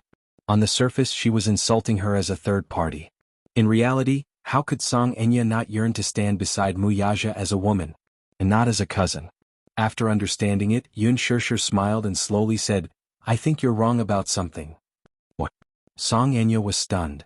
I'm not a third party who interfered in his marriage. Yun Shirshir raised her eyebrows and an elegant yet cold smile appeared on her face. Muyaja has a fiancé, but it's just an engagement. Is he married? I don't think so. Where did the saying of interfering in a marriage come from? But Brother Mu and Mu Wanru are already engaged. Song Enya almost blurted out in anger. However, Yun Shirshir noticed her choice of words. Mu Wanru. She called out her name almost without thinking. Presumably, this woman's heart was extremely unbalanced by the fact that Mu Wanru was Muyaja's fiancé. Yun Shirshir smiled. So what? It's just an engagement. It's a marriage arranged by the family. There's no love or feelings between the two. Interfered? Ah. Song Enya was completely enraged by her sneer. Therefore she sneered without thinking. Ah. Aren't you a little too naive? Do you really think that Brother Mu likes you sincerely? She's just toying with you. Do you really think that you can rise to the top and marry into a rich family in a dignified manner? The Mu family was the richest family in the capital. How could Grandpa Mu allow an actress to marry into the Mu family? If you want to climb up the social ladder of the Mu family, go back and buy a pillow. Even your dreams are more realistic than this. His words were, without a doubt, mocking Yun Shirshir for daydreaming. The blatant mockery was like a needle dipped in salt, fiercely piercing into his heart, causing him incomparable pain. Yun Shirshir felt a stab of pain in her heart, but she still maintained an elegant smile on her face and asked, "So what?" "You." Song Enya exclaimed in exasperation when she saw how shameless the other was.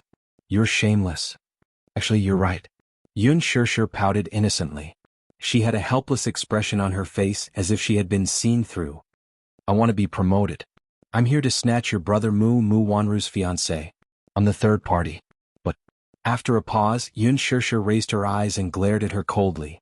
"What can you do to me?" "You?" Song Enya raised her hand, wanting to slap the other's face in anger.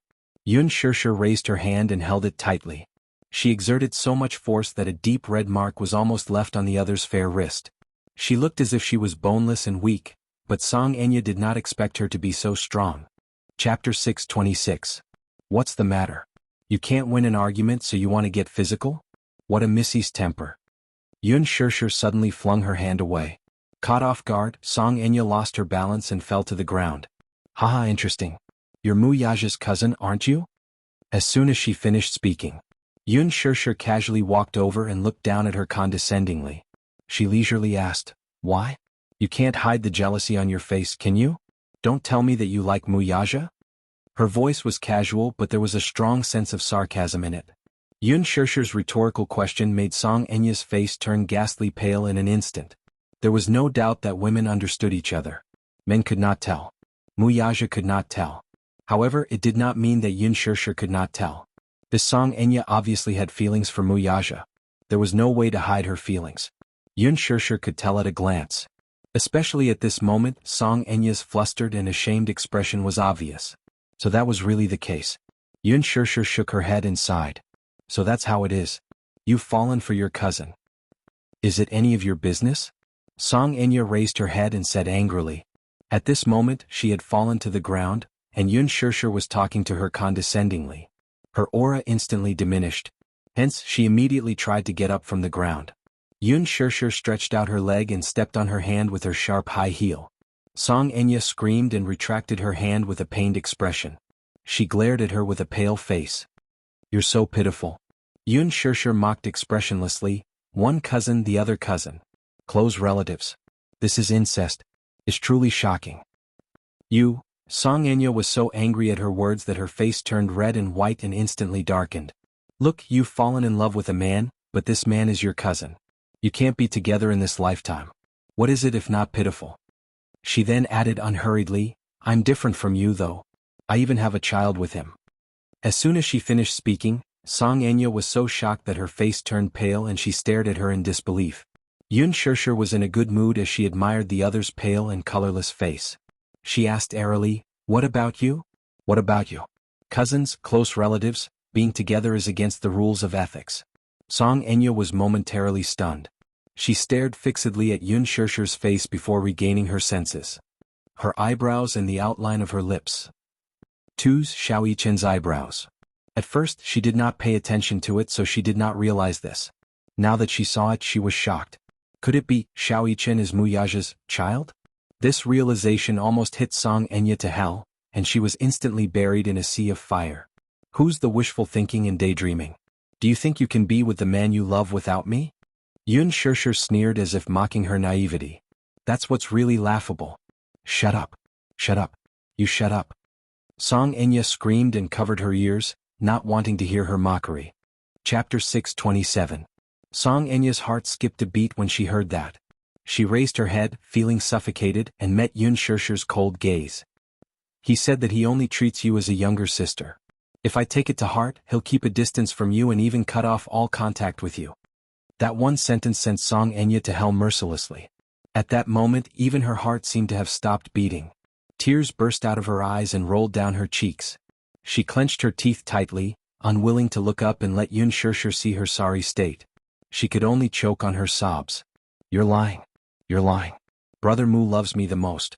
He would never lie to me because of you. If you don't believe me, you can ask him." Yun Shirshir was not lying. This was what Mu Yaja said himself back then. She was just repeating what he said. Yun Shirshir pursed her lips as she recalled how Song Enya had acted all high and mighty in front of her earlier. The thought of it infuriated her.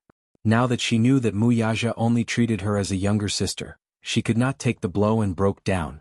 She was just a vase and very delicate. In fact, she was also a woman who held grudges.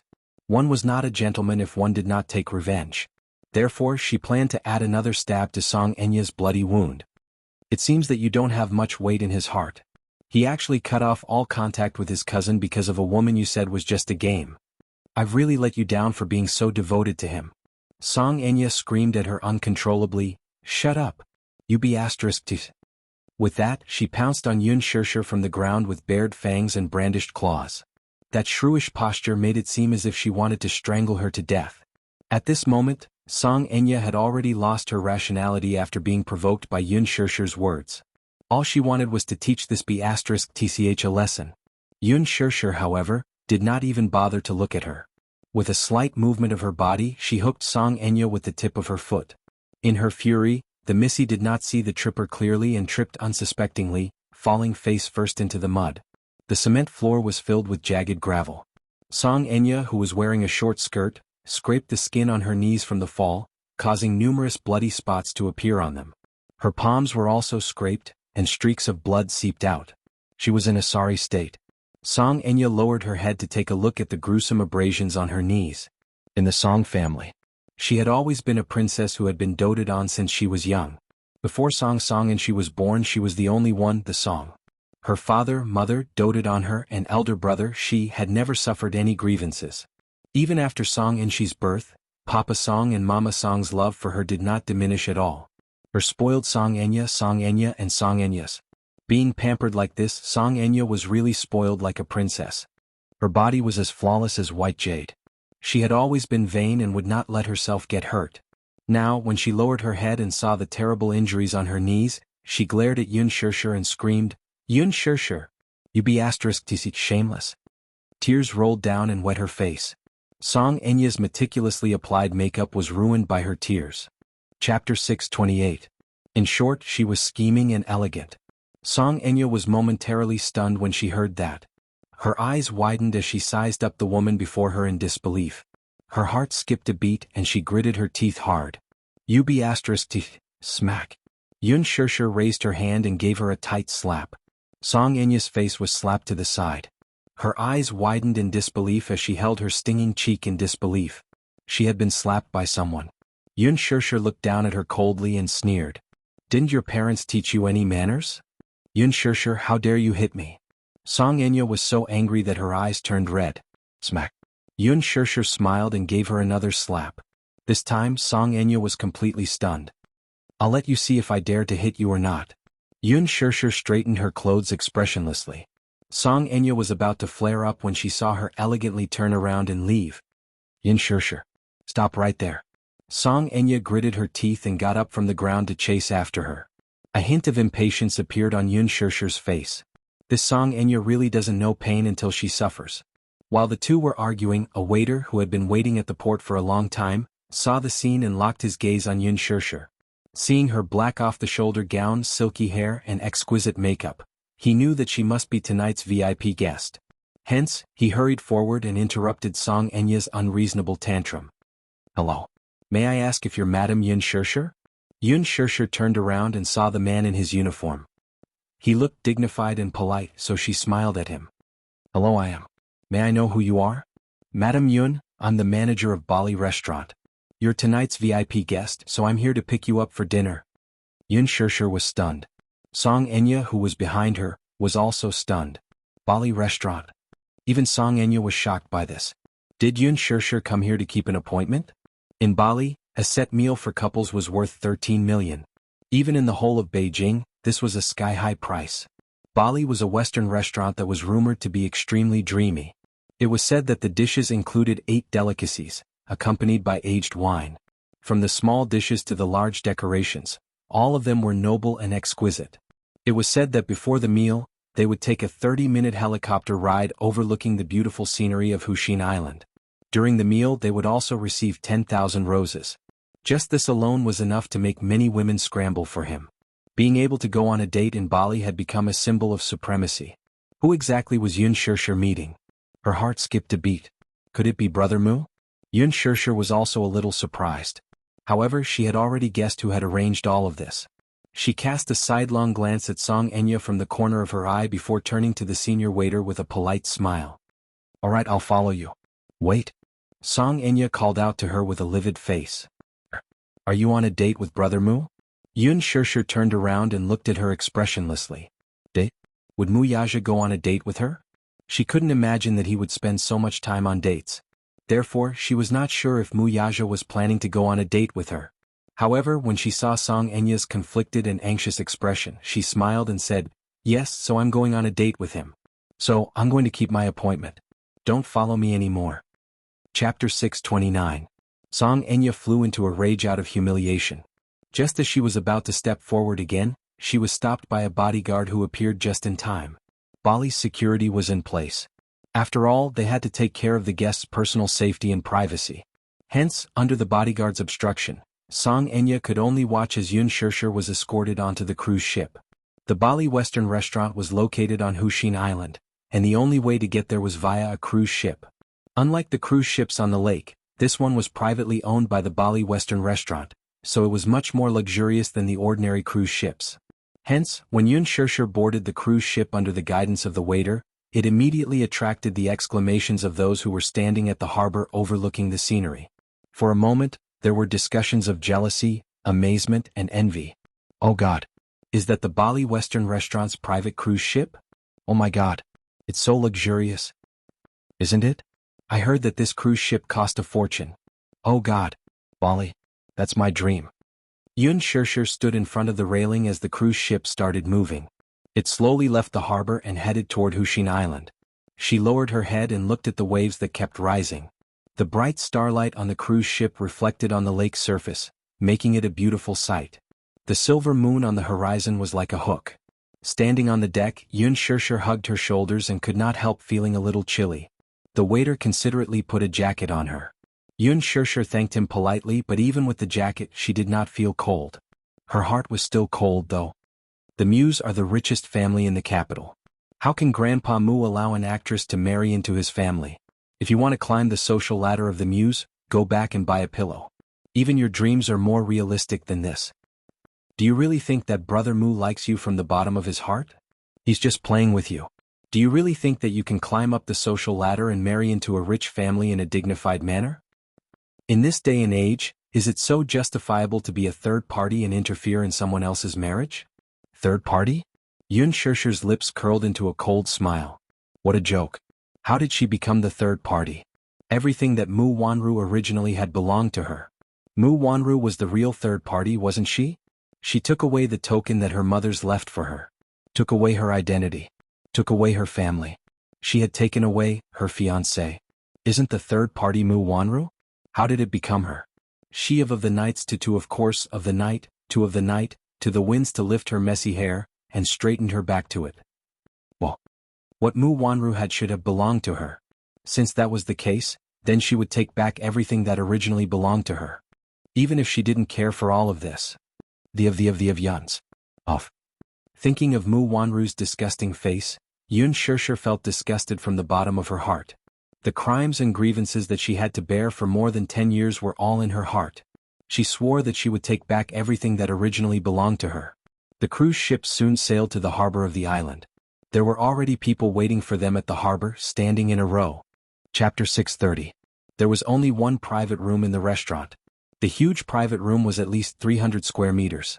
When the waiter led Yun Shirsher into the private room, she was greeted by the extremely luxurious decorations. Just the beautiful and resplendent crystal chandelier alone was enough to tell that it was expensive.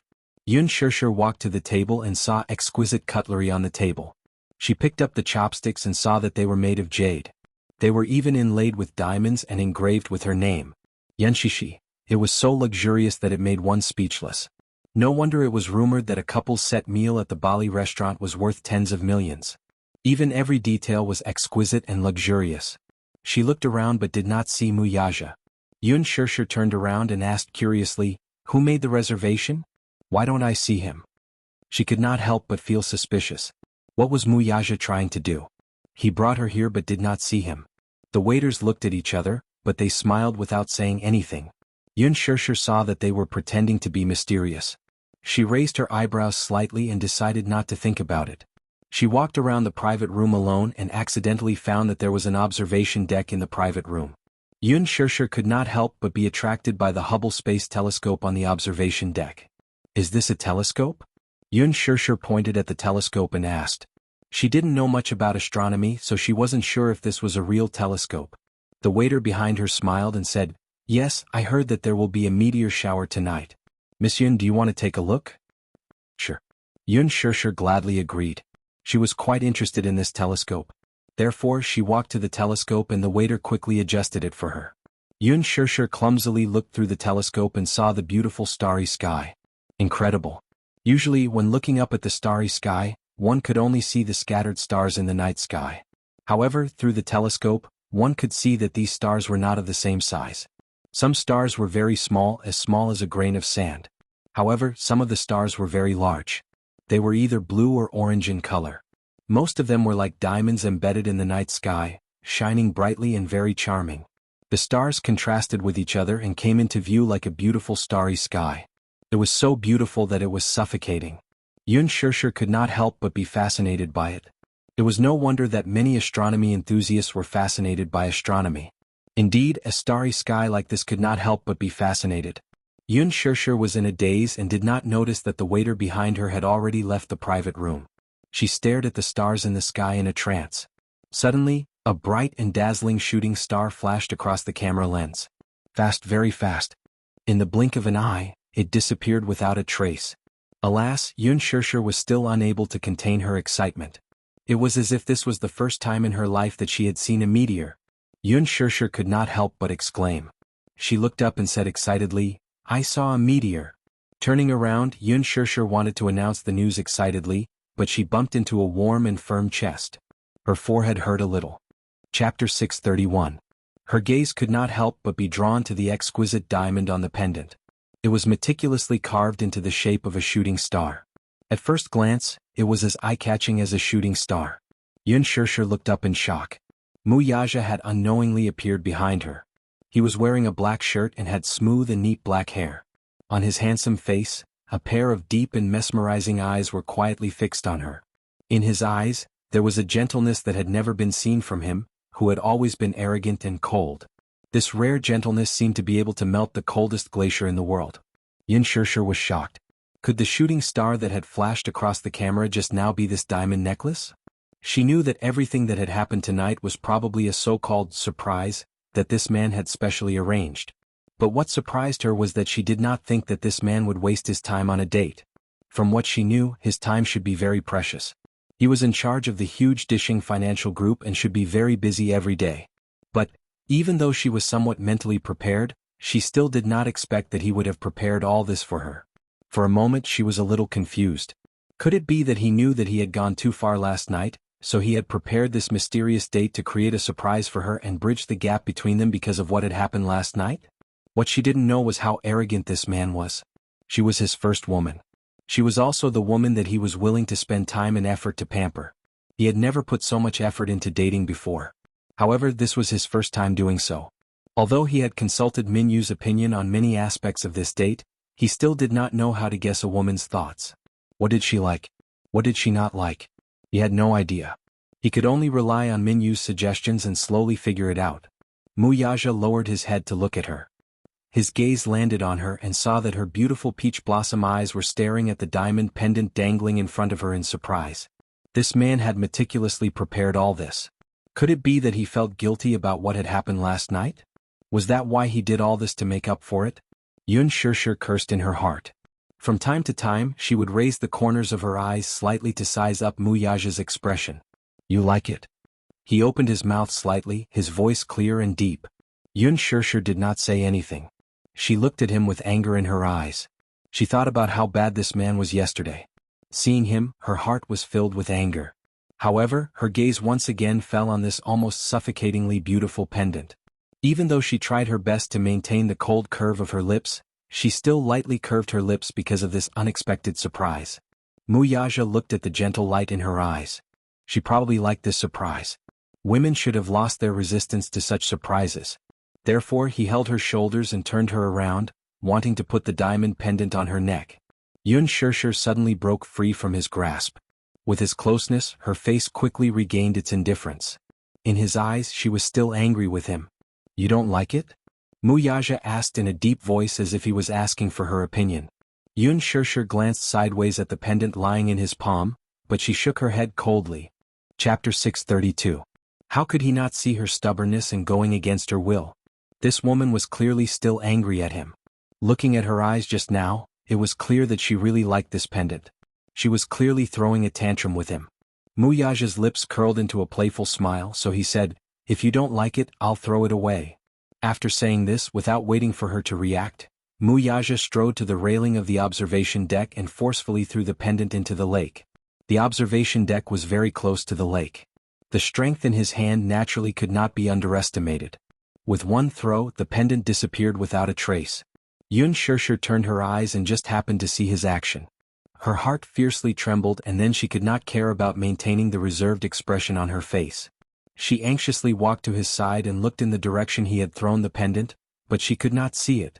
Her heart was filled with anger. Yun Shirshir angrily bit her lips and turned around to forcefully push him. "What are you doing? Jim?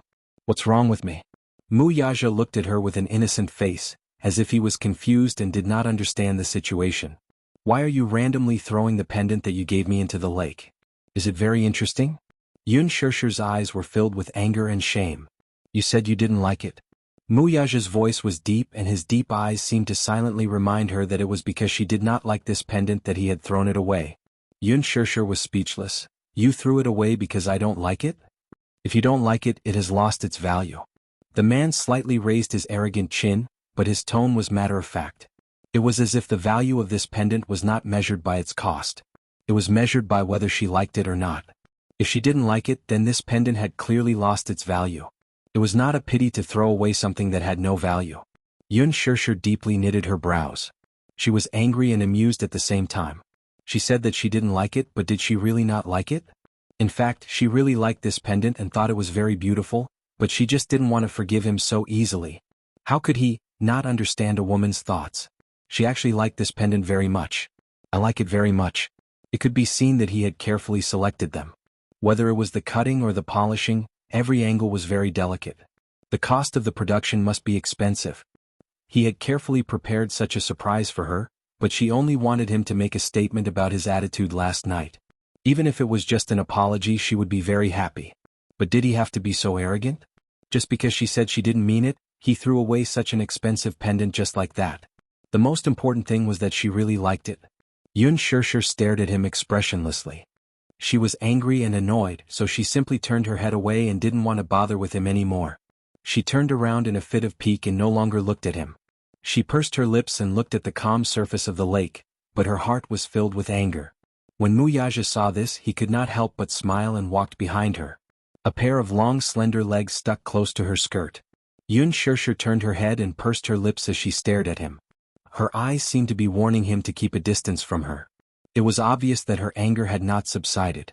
Muyaja could not help laughing. He knew that she must be very angry at this moment. Not only did he not keep a distance from her, he seemed to be sticking closer to her. Chapter 633. No. Yun Shirshir ignored his closeness and coldly replied. Although he said no, there was a strong sense of displeasure in his tone. Presumably, his action of throwing away the pendant had angered her. Muyaja's lips curled into a smile as he leaned closer to her ear and whispered, "Little liar, you're obviously angry." "How would I dare to be angry with you, the great Xiao Mu?" Yun Shirshir's lips curled into a cold smile as she said in a half-mocking and half-sneering tone. "You said that you don't like that pendant, but you actually like it a lot?" He lowered his eyes and his gaze fell onto her angry face as his words pierced through her thoughts. "That's your thing. You can throw it away as you wish. What has it got to do with me?" Yun Shirshir retorted in a bad mood. But she totally didn't realize that at this moment, the two of them were so close to each other as they exchanged words. It seemed like they were flirting with each other.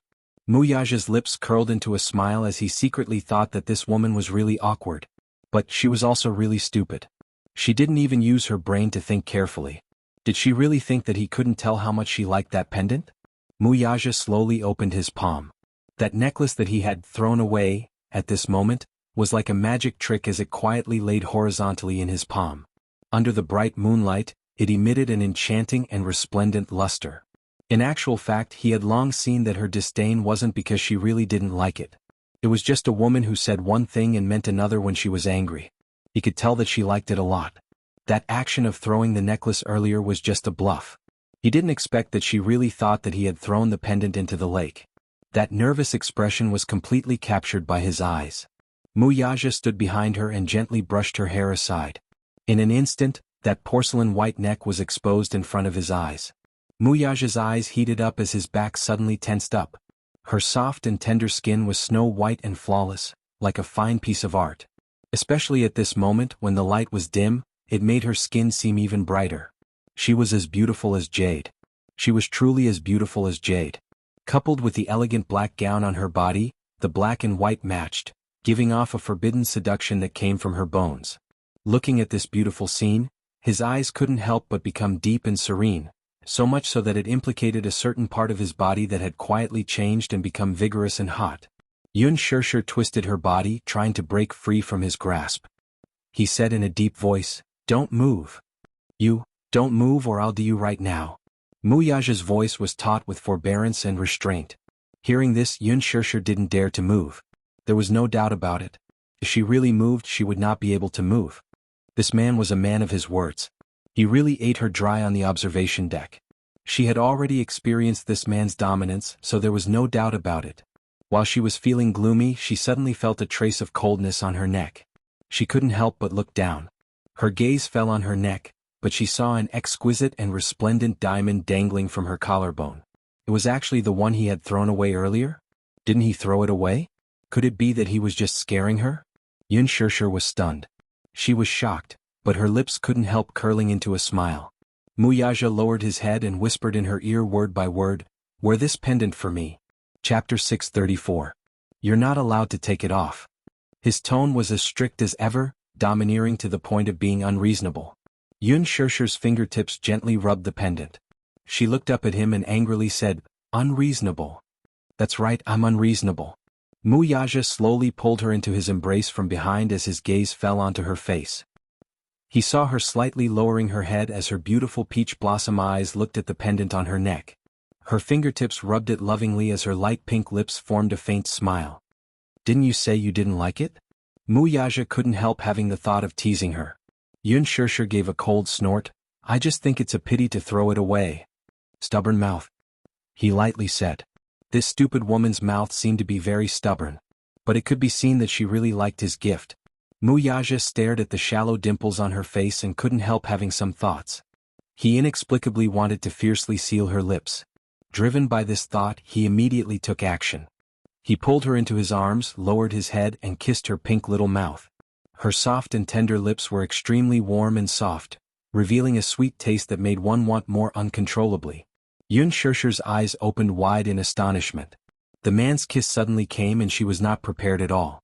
Her eyes opened wide in a daze as his enlarged handsome face appeared in front of her. His deep silhouette was exquisite and handsome, making him look very handsome. Only when she looked at him from such a close distance did she discover that this man's eyelashes were excessively long. They were thick and black like two black phoenix feathers. It was no wonder his gaze was so deep and seductive. It had to be said that this man had been blessed by the heavens since he was born. Outstanding features, a proud family background and a shocking background.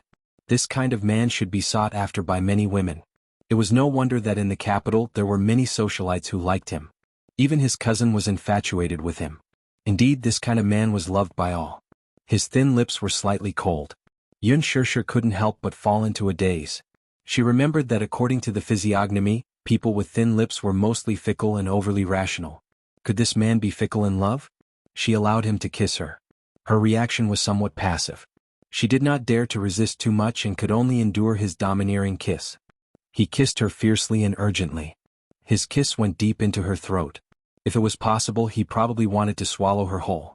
Yun Shirshir's thoughts couldn't help but drift away inexplicably until the man hugged her waist tightly. While gently kissing her lips, he said, "That day you blacklisted me. Was it because Mu Wanru said something to you, Yun Shirshir was stunned and slowly opened her eyes. However, she saw that Wuxia had also opened his eyes and was looking at her.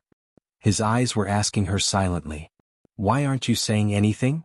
Wuxia grabbed her chin with a puzzled look on his face. At first, he only suspected that Mu Wanru had run to Yun Shishir to bluff and claim that she was pregnant with his flesh and blood. Too many women were sensitive, especially a stubborn woman like Yun Shishir. She couldn't accept it. But it was just a suspicion. What had happened back then that made her blacklist him for no reason? He still had to ask her. His question reminded her of Mu Wanru's pregnancy. Chapter 635. Yun Shishir hesitated for a moment and said slowly, "She told me that she was pregnant. She accused me of being the third party in your marriage." Ha! Mu Yaja sneered when he heard that. He couldn't help but feel a little annoyed and helpless. So you believed her? He might be able to accept it if his number was blacklisted because of other things. But she actually believed it just because a woman said a few insignificant words in front of her. He didn't even ask for any proof. He didn't even give him any chance to explain himself before he was sent to prison. This woman was too much. Yun Shishir couldn't help raising her eyebrows when she saw his mocking smile. What's wrong? You believed what she said unconditionally. So? His deep-set eyes stared fixedly at her face as he retorted, "Am I not enough for you to trust me unconditionally? Why should I believe you?" Yun Shishir questioned him helplessly. She didn't seem to be in a position to question him. When she found out from Mu Wanru that she was pregnant with his flesh and blood, the despair she felt was enough to destroy the heavens and earth. Without any doubt, she almost believed him. Because she really didn't seem to be in a position to question it, did she? She was his fiancé. And he was her fiancé. Even if she was pregnant with his flesh and blood, wasn't it legitimate? Shouldn't she obediently withdraw at this time? But now she didn't think so. Everything that Mu Wanru belonged to now belonged to her. She wouldn't back down anymore. She would take back everything that belonged to her by hook or by crook. Yun Shishir pursed her lips at that thought, but she heard the man chuckle above her head. "My child said it." Yun Shishir frowned. Mu Yaja stared at her awkward expression and suddenly thought of something. He said mischievously, "You blacklisted me because you were jealous?" She looked up in shock. She saw the man looking down at her with an arrogant and smug expression on his face. Mu Yaja looked at her stunned expression. There was no anger on his face. It was full of arrogance and pride. He suddenly remembered Minyu's words. Jealousy equals like. This woman liked him. There was no doubt about it. In fact, her love for him was extraordinary. Hence, when Mu Wanru flaunted her prowess in front of her, she flew into a rage out of humiliation and blacklisted him. "You like me?" After a pause, Mu Yaja suddenly felt that this word wasn't suitable, so he changed it. "Yun Shishir, you're in love with me." It was a short few words, but his tone was overbearing and smug. Yun Shishir was a little dumbfounded as she stared at him with wide eyes. She did not know where this man got his confidence from. Jealousy equals like? He actually automatically put her into such a formula. Where did this man get his sense of self-worth from? Still not admitting it? Mu Yaja reached out and scratched her delicate nose bridge as he chuckled. This woman must love him very much to be so jealous. Minyu said that women in love would have an incomprehensible sense of possessiveness. They usually didn't like their men to be close to any woman. The more jealous she was, the more it represented the irreplaceable position of the man in the woman's heart. Chapter 636. He had never liked jealous women. But for some reason when he found out that Yun Shishir was jealous he felt a little happy. "Yun Shishir, let me tell you." Mu Yaja held her shoulders and turned her around, forcing her to look into his eyes. He said word by word, "I didn't touch her." Yun Shishir was stunned. She saw that he was looking at her very seriously, but there was a seriousness in his eyes that she had never seen before. "Yun Shishir, I haven't touched any other woman except you. Do you believe me?" He explained again with a serious expression. Yun Shishir's eyes flashed with confusion. The doubts in her heart slowly spread. She was very surprised by his so-called explanation. Last time in the bar, Mu Wanru announced to her that she was pregnant so arrogantly. Could it be fake? She quickly changed her mind and denied it. It couldn't be fake. When she bumped into Mu Wanru in the restaurant, she really had morning sickness. There was no trace of acting. Based on her experience, she concluded that this woman must be pregnant. Because when she was pregnant with Xiao Yichen and Yu Yu, her morning sickness was very serious. And Mu Wanru's symptoms were more than a month pregnant. But Mu Yaja told her that he didn't touch her. Could she believe it? Could she believe this man? Mu Wanru was faking it to fool her. Or was this man lying to her? Her thoughts were a little messed up. Yun Shishir's expression suddenly turned cold. She couldn't accept that another woman was pregnant with his child. But what was even more unacceptable was that he was lying to her. Thus, Yun Shirshir smiled tactfully but seriously. Mu Yaja, you don't have to explain so much. Mu Wanru is obviously pregnant, but you said that you didn't touch her? After a pause, she stared into his eyes and asked seriously, or are you lying to me like I'm a child? Are you messing with me? Do you really think I'm that gullible? Mu Yaja was a little angry. Are you questioning my words? Yun Shirshir's face paled. Doubt? If you haven't touched her, then whose child is she carrying? Could it be that she cheated on you? She didn't believe that Mu Wanru had an affair, and she didn't believe that the child in her belly wasn't Mu Yaja's. If that was the case, it would be a huge scandal for the Mu family. With Mu Yaja's proud personality, how could he tolerate such a betrayal? Mu Yaja's face changed. Seeing the undisguised doubt on her face, a trace of anger immediately appeared in his eyes. Yun Shirshir, you don't believe me? Yun Shirshir raised her chin and said expressionlessly, I only believe in facts. He was annoyed. She is pregnant, but the child is not mine. Then whose is it? Yun Shirshir was aggressive. Obviously, she didn't want to be perfunctorily brushed off like this. Mu Yaja's brows slightly furrowed. After a moment of silence, he said coldly, Listen, she is just a chess piece to me, a chess piece to be used in exchange for the power of the Mu family. From the beginning to the end, I haven't touched her at all. As for who the child in her belly is, you will know in the future. After a pause, he clasped her shoulders tightly and said in a deep voice, You just have to remember that I haven't touched her. That's enough. Yun Shirshir couldn't take it anymore and pushed him away. Can you not be so perfunctory with me? Chapter 637. Mu Yaja's eyes turned cold as a look of fury surfaced on his face. I never said that you're a pawn. You can get engaged to a so-called pawn, but you can't give me a proper reason. Am I actually less than a pawn in your eyes? Yun Shirshir sneered as she retorted. Mu Yaja's face instantly darkened. Instantly he froze. What do you mean? Yun Shirshir curled her lips into a smile as she tried hard to maintain her composure. However, the voice that escaped from her throat was slightly trembling. Mu Yaja, I like you. What about you? Do you like me? Mu Yaja opened his mouth slightly but could not make a sound. The word like was stuck in his throat and he could not utter it. He had always been arrogant and proud. In front of the woman he liked, he could not frankly say the word like. Seeing his silence, Yun Shirshir's smile turned slightly cold. Then I'll tell you too. I like you. If I like you and have set my mind on you, can I give you my heart? What about you? Can you? He could. However, even though he thought so in his heart, the words that he wanted to say reached his lips, but no sound came out. Mu Yaja stared fixedly at her and was momentarily speechless. Do you know who I met just now? Yun Shirshir's face was a little pale. Gradually, her eyelashes drooped as a look of disappointment flashed across her eyes. She said weakly, I met Song Enya. She righteously accused me in front of everyone and mocked me for being a third party. Mu Yaja, are my feelings cheap? Or am I just a pawn in your eyes? A woman that you can summon when you're lonely and dismiss when you're tired of me? You can give Mu Wanru a proper marriage contract, but you can't give me a clean identity. I don't want a romantic date. I don't want a beautiful diamond pendant. I don't want you to go through so much trouble to please me. Yun Shirshir looked up at him with a pale face. Two pairs of eyes collided in the air. She looked at him and suddenly leaned closer to him. She pressed against his front and raised her hand to lightly tap his chest with her fingertips. There, she could feel his sonorous heartbeat. I want this part of yours. Can you give it to me? Mu Yaja's handsome eyes stared at her without blinking. Yun Shirshir's throat was dry as she questioned him again. I want to be loved and doted on legitimately. Can you give it to me? His silence from the start to the end gradually disheartened her. She laughed at herself, thinking that her earlier outburst of questioning was too laughable. In his heart, was she really just a chess piece that could come and go as he wished? Do you know what marriage means to me? If you can't even give me a proper identity, why should I like you? Yun Shirshir gritted her teeth and said weakly, I don't want to like you anymore. That sentence was like a cold thorn that pierced deep into his flesh. In that moment, his heart felt like it was pierced by a sharp sword. She didn't want to like him anymore? Damn woman. How could she talk to herself like that?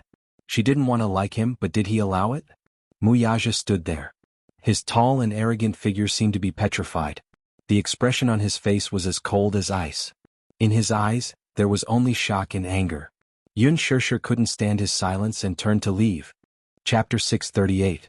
Yun Shirshir felt a wave of dizziness wash over her as she was pushed hard against the railing by him. Muyaja held her waist with one hand and pressed the other on the railing to keep her in front of him. I'll give you a chance to take back what you just said. He stared at her and said coldly, take back what you said, Yun Shirshir. Take it back? Yun Shirshir's face turned pale. She suddenly curled her lips and asked seriously, okay, which sentence do you want me to take back? Don't like me anymore. The corners of her lips curled up. She suddenly turned her eyes and looked elsewhere. Her face returned to its usual cold and expressionless state. She didn't say anything for a while. Muyaja saw that she was silent and couldn't help feeling annoyed. His dark eyes were filled with viciousness and the hand holding her shoulder tightened. Say it. Yun Shirshir's gaze never fell on him. She wanted to speak several times, but she felt that her throat was dry. Say it. Muyaja lost his patience. This woman was really trying to anger him. He stared at her cold expression and suppressed the anger that was on the verge of bursting out. Is it that hard to take back what I said? Muyaja suddenly stared at her coldly and grabbed her chin, forcing her to look up at him. He said word by word, Yun Shirshir, remember, I won't allow you to leave me. So, what do you mean by this? Yun Shirshir was so angry that she laughed and her lips curled up. Muyaja, do you want me to be like a mistress that you keep by your side? Like a canary in your cage? You're my woman. Not a canary. Muyaja corrected her condescendingly as he glared at her. So, you don't have to use this to brush me off. Yes. Women, you can have many women. Yun Shirshir said lightly. Even though her heart ached, she tried to maintain a calm expression on her face. But I won't be the only one. You are. Why was this woman talking to herself? Other than her, he did not have any other woman. Muyaja said in a deep voice, You are my only one. Yun Shirshir stared at him in a daze. Suddenly, she asked in return, What proof can you use? You need me to give you a status. It was not a rhetorical question but a statement. There was no doubt about it. Yun Shirshir did not say a word, but it was a tacit agreement. On the observation deck the cold wind blew. The evening breeze from the lakeside carried a bit of bone-chilling dampness. Yun Shirshir leaned against the handrail. Muyaja pressed a hand on her shoulder. Although he tried to control himself, he still hurt her. Her face was still deathly still, without any ripples. Muyaja stared at her with his dark eyes. Is a piece of paper worth you so much? Could it be that this woman believed this piece of paper but not him? Yun Shirshir looked at him in astonishment. In this man's heart, could it be that the marriage certificate was just a piece of paper that was not important enough? Muyaja saw that she did not speak, so he asked again in a deep voice, Compared to that piece of paper, am I really not worthy of your trust? Yun Shirshir found it funny and asked back, You can't even give me a piece of paper. May I ask, how can I trust you? This piece of paper was a very sacred thing in her heart, and it was worthy of respect. But the value in his heart seemed to be very cheap. Chapter 639. Respect. Yun Shirshir said firmly. In her heart, marriage was sacred. Even though the family environment she grew up in didn't give her the idea that marriage was a happy one. But in her heart, she longed for a family. However, a family had to be built on this piece of paper. Only then could it be justified. I care about it a lot. I really care about it. What exactly are you thinking? If there's even a little place for me in your heart, how can you watch our child call another woman mommy? Yun Shirshir lost her composure a little and blurted out. The sentence was like a cold knife. It pierced his heart. Blood dripped. Muyaja's eyes were fixed on her. Do you really think that I want the status? Yun Shirshir's face was cold. Okay. Why don't we put ourselves in the same position? What? Muyaja, I love you. Yun Shirshir continued calmly, but similarly, I can't give you a status. Muyaja's body froze, and his eyes gradually darkened. I will marry another man. But you have to believe that it's just a piece of paper. Although I live under the same roof as him, he is my husband and I am his wife. You will call him daddy and nothing will happen between him and me. But you have to believe that my heart will always be with you. Yun Shirshir smiled coldly and looked at Muyaja's frozen expression. She asked with a smile, Is this okay? Muyaja's eyes were filled with emotions. He seemed to be trying his best to suppress something. Yun Shirshir stared at his handsome face, trying to find a trace of change on his face. What? Since you don't care about something like status, then you definitely don't care about it. Enough. Not enough. Enough. Muyaja looked at her gloomily and interrupted her with a loud shout. Yun Shirshir, that's enough. Without giving her a chance to speak, he pressed down on her shoulders and kissed her fiercely. He kissed her madly without regard for anything else. It was as if the whole world was spinning. The kiss was deep and filled with fear. Her words just now had actually made him feel helpless and fearful. He couldn't imagine Yu calling another man daddy. It was even more unimaginable that she would become another man's wife in name. In the beginning, in his eyes, status was just a way to tie two people together. It was not binding. In his eyes, this was just a piece of paper on the Vanity Fair. It was insignificant. But now he didn't think so. He couldn't stand her being any man's wife in name. Not even a piece of paper. Yun Shirshir stubbornly kept her mouth shut, not giving him any chance to enter. Even though he attacked fiercely, she still did not open her mouth to welcome him. Muyaja seemed to have gone crazy. His eyes were dark red, and his strong arms hugged her waist tightly, forcing her body to be closer to his chest. But she still kept her lips tightly shut until the man tasted a faint trace of blood between their lips and teeth. Unknowingly, there was a crack on his lips. And there was a trace of blood on her lips. Muyaja looked down and the tip of his tongue slowly stroked her bleeding mouth. A trace of fishy sweetness immediately filled his mouth. Even if she was covered in wounds, she was still unwilling to accept his entry. With this fishy sweetness. Chapter 640. Yun Shirshir, on the other hand, was like a puppet that had lost its soul. Her eyes were empty and lifeless. Pressing against his lips, Yun Shirshir opened her empty eyes and squeezed out a few words from the roots of her teeth. Muyaja, do you love me? Muyaja paused. His handsome face froze. Yun Shirshir persistently asked him, do you love me? I want to know. Do you treat me as a toy or as someone you love? Say it. Say it. Is this question difficult to answer? Yun Shirshir's gaze locked onto his dark eyes. In the next second, Muyaja took advantage of her and sealed her lips fiercely once again. Pressing his lips against hers, Muyaja stared into her eyes and uttered a low and hoarse word from his throat. Well, Yun Shirshir's eyes flashed for a second. Following that, she was in a trance for a moment and actually froze on the spot. She had thought that he would remain silent until the end. However, she had never thought that he would actually say this word out loud. Well, Muyaja repeated this word slowly and gently embellished her kiss. The tip of his tongue traced the trace of sweetness at the side of her lips and slowly said, if you want that piece of paper, I'll give it to you. If this was what she wanted the most, then he would give it to her. Yun Shirshir was completely dumbfounded. If you want to dote on me legitimately, I'll give it to you. Yun Shirshir was stunned by his domineering tone. It was really unbelievable that such a proud man would lower himself to this extent.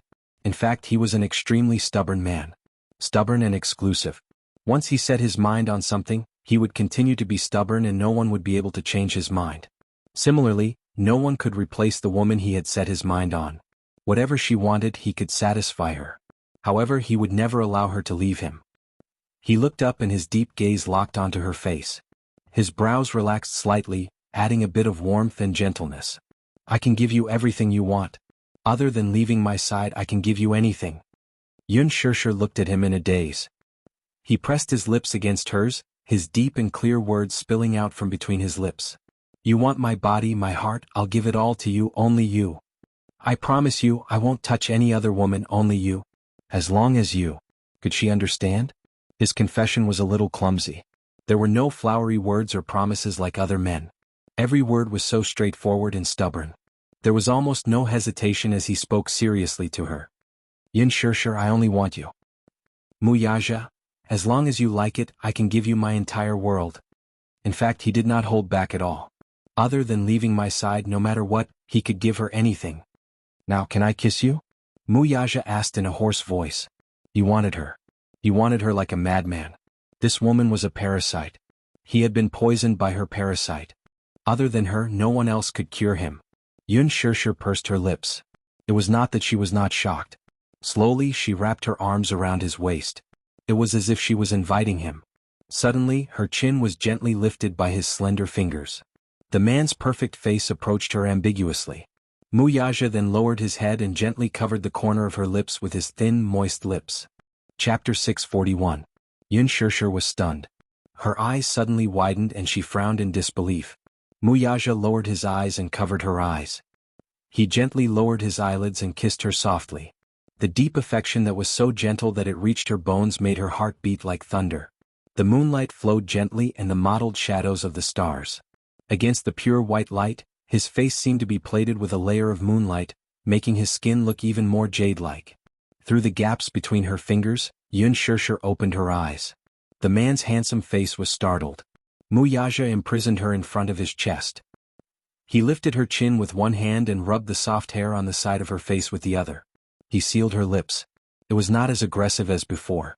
Instead, it was a rare tenderness. He gently sucked on her soft pink lips and carefully cleaned her lips.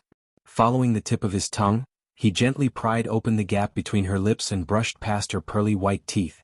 The tips of his tongue seemed to touch her as if there was nothing there. It seemed that no woman could resist this tenderness that could almost melt ice. Yun Shirshir was kissed by him until her face and ears turned red. A layer of red immediately appeared on her cheeks. Her hands were a little restless in front of his chest. Mu Yaja grabbed her wrist and slowly moved it to his waist. Yun Shirshir obediently hugged his waist. Their fingers were interlocked, but her knuckles were white from nervousness. A bunch of fireworks suddenly rose in the sky and bloomed beautifully in the night sky. Mu Yaja looked up slightly and gently caressed her face with his slender fingers. His fingertips touched the silky smooth skin. It made his heart skip a beat. A certain part of him was already tense to a critical point. He was ready to go. He kissed between her eyebrows. He liked her beautiful eyebrows. He kissed her eyes. He liked her soul-stirring peach blossom eyes. He kissed the tip of her nose. He liked her delicate and small nose. He kissed her lips. This was his favorite place. After tasting it, he wanted more. Mu Yaja's tall and straight body bullied her without restraint. She was almost bearing all of his weight, so it was inevitable that she would feel a little weak. Mu Yaja. The man seemed to have not heard her delicate begging for mercy. His hand slowly reached down and lifted the corner of her skirt. Mu Yaja. Yun Shirshir pouted. What is it? Don't do it here. Yun Shirshir compromised. Mu Yaja interrupted her blandly. It's right here. This was the most secluded and elegant place on Hushin Island. The viewing platform had the most beautiful night view of Hushin Island. At the same time, no one would disturb them. Yun Shirshir blushed and said, I'm hungry. I'm hungry too. Mu Yaja's voice was hoarse, revealing a bit of suppressed lust. His skin was magnetic.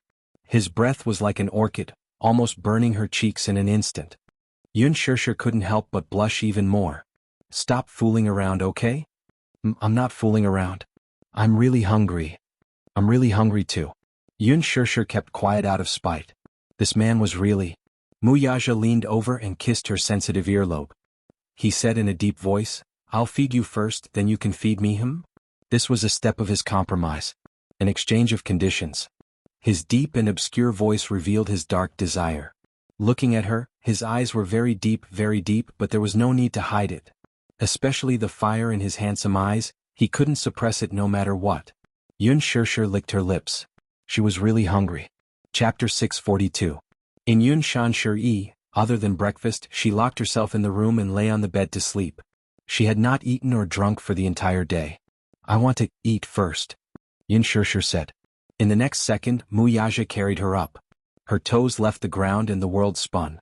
In the blink of an eye, Mu Yaja sat at the dining table with her in his arms. Yun Shirshir wanted to get down from him, but he did not allow it.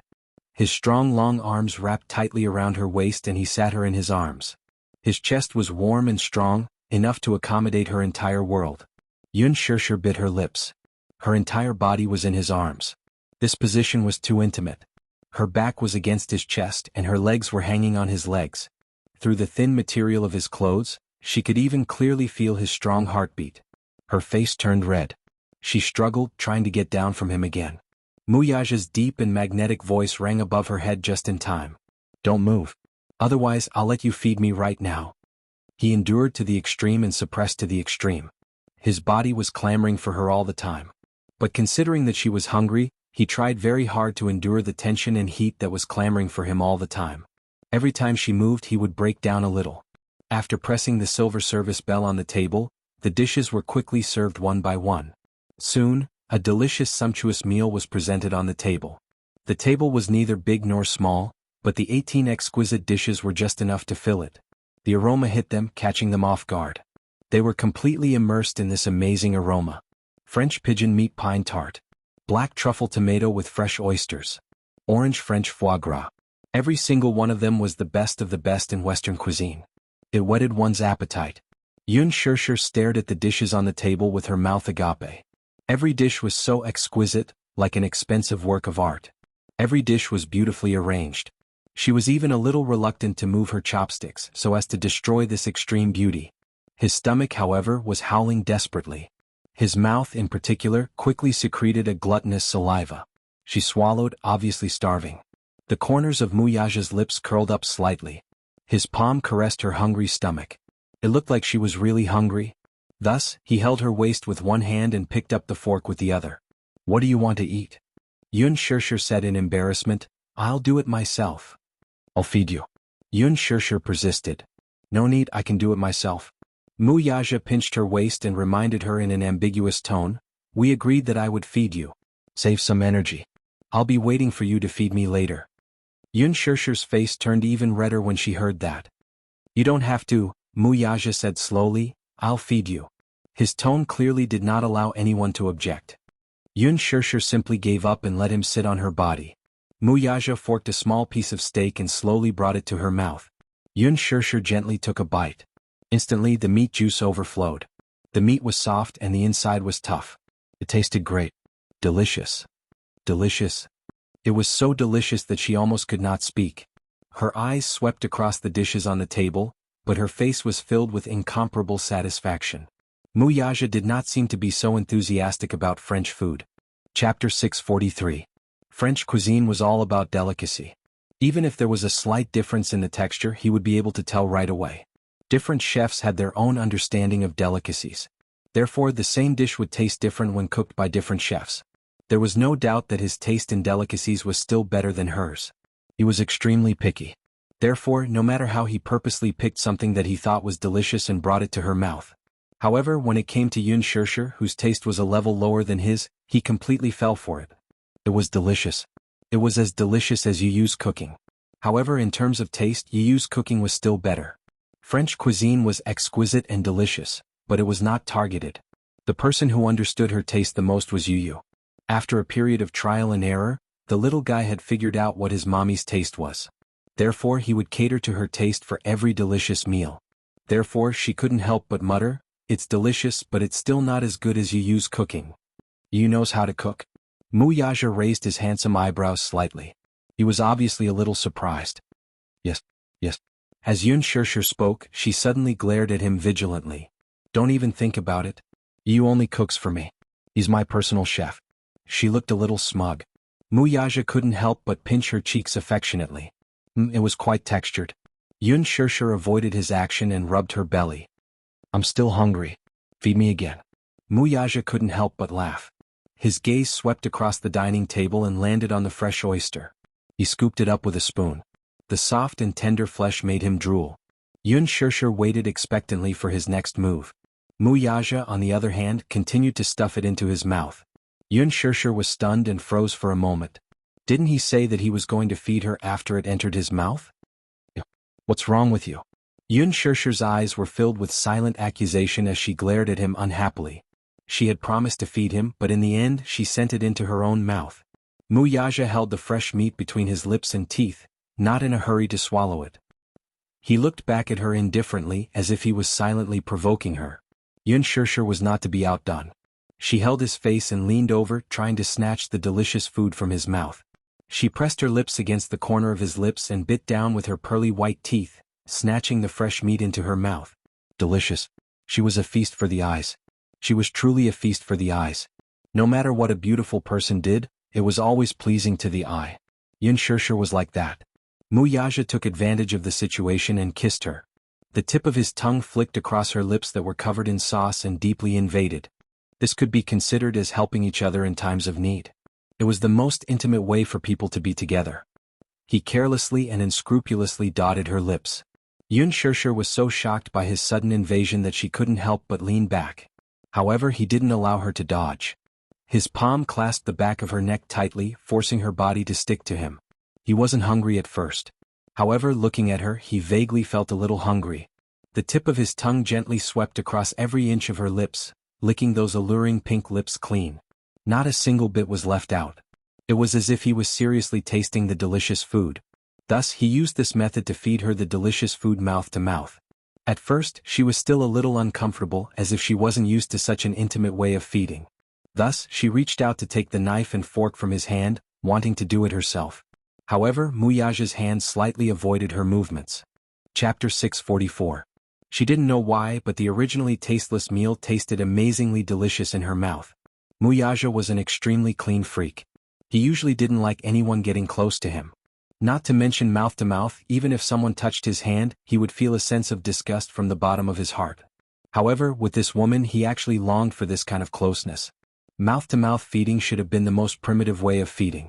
Newborn babies didn't have the ability to move, so mothers would feed food into their children's mouths in this way. However, even many couples found it difficult to adapt to this kind of method. Just now, the fresh food was in his mouth, staining his lips and teeth. However, this woman naturally snatched the food from his mouth, without the slightest disgust in her eyes. Such intimacy caused a warm feeling to grow in the depths of his heart. He seemed to be infatuated with this woman's closeness. This feeling of longing was something that he had never felt before. At that moment, something that had long been frozen seemed to be deeply touched. He couldn't help but yearn for more of this kind of closeness. Therefore, when Yun Shusher reached out to snatch the knife and fork in his hand, he avoided it. How could he allow his fun to be interrupted? Yun Shusher was a little annoyed. She glared at him and said seriously, "I can do it myself. I don't need you to feed me." "I'll feed you." "No, I'll do it myself." "I'll feed you." "Hey, I'll feed you." Yun Shusher was so angry that she frowned. How could this man be so hateful? He even deprived her of the freedom to eat. Muyaja found that her coquettish and slightly annoyed expression was actually a little cute. He liked her expression very much. "Not eating?" Muyaja saw that she was frozen in his arms and didn't move, so he asked. Yun Shusher seemed to be angry and didn't want to pay attention to him. She seemed to be acting coquettishly, but also seemed to be sulking.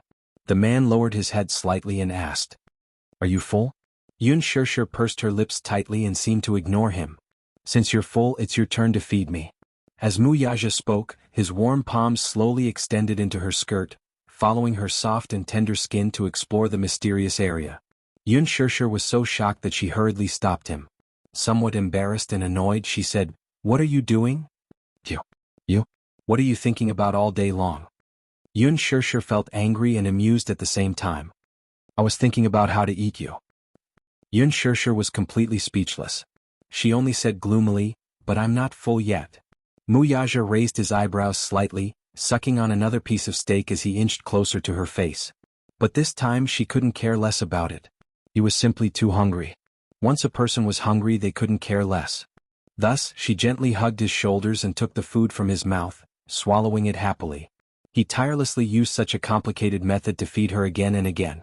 And Yun Shusher gradually accepted the way he fed her. Like an obedient kitten, she nestled in the man's arms and took the food from his mouth calmly. In the process, more than half of the delicious food on the table was quickly gone. Muyaja sucked on a mouthful of foie gras. After feeding her, he took the opportunity to kiss her again. Chapter 645. He hugged her to sit on his body and deepened the kiss.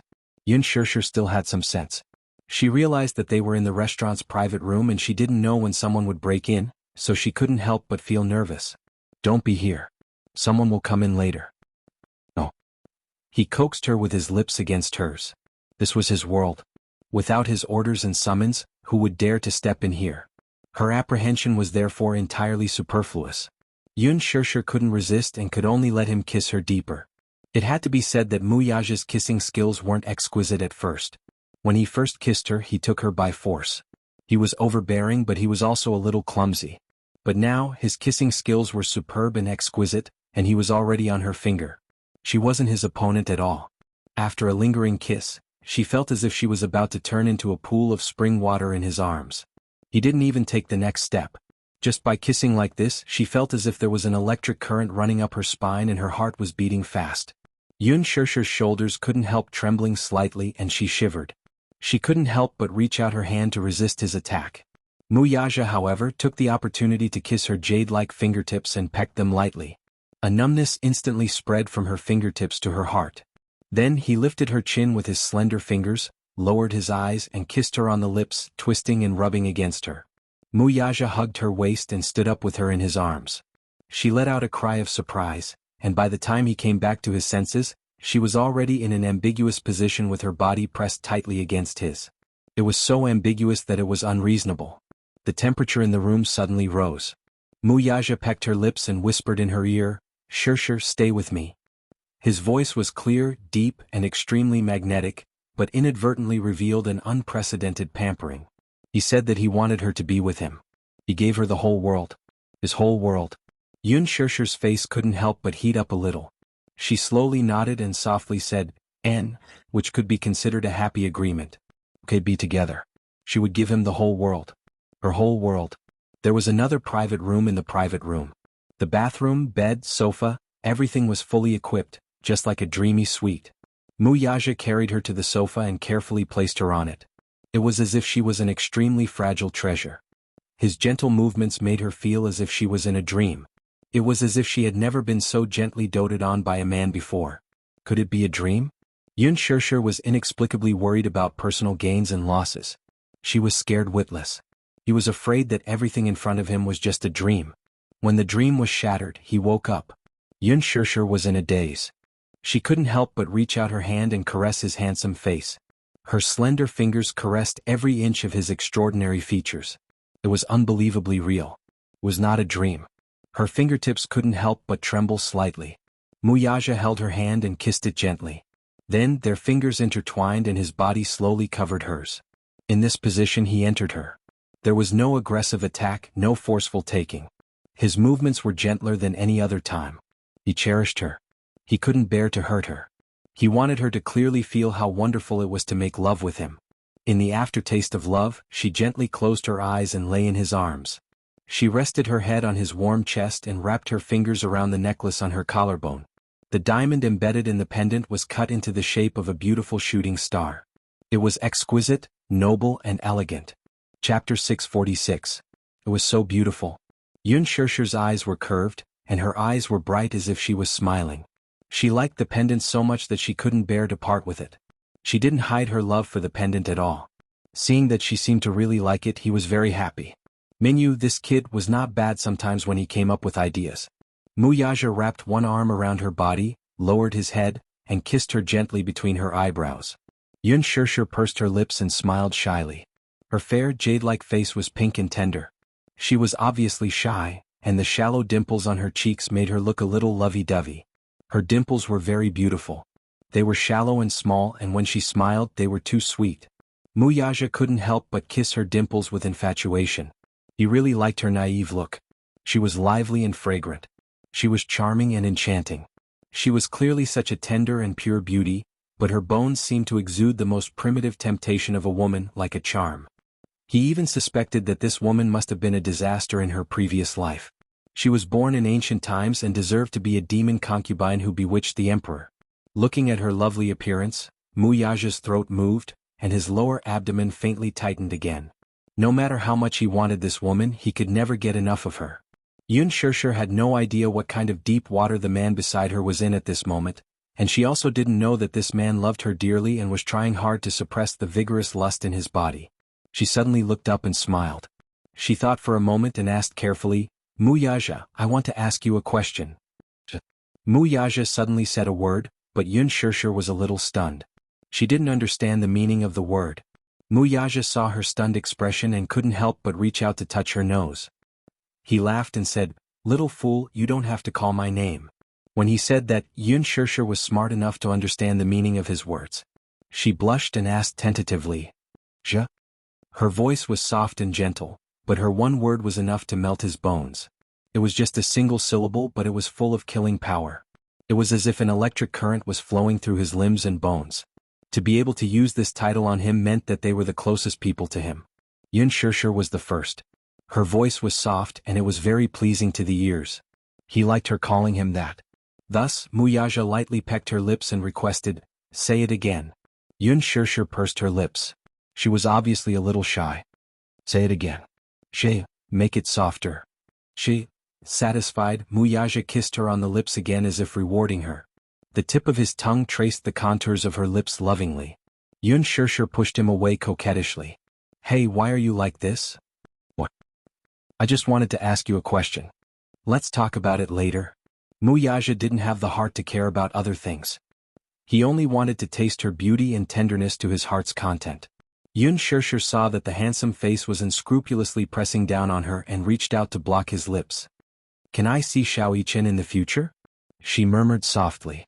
Her face was obviously nervous and pleading. She liked Xiao Yichen very much and she also felt sorry for this child. Chapter 647. The last time she saw this child at the amusement park, even though they had been estranged for 6 years, she still felt extremely close to him. Mother and son were connected by blood.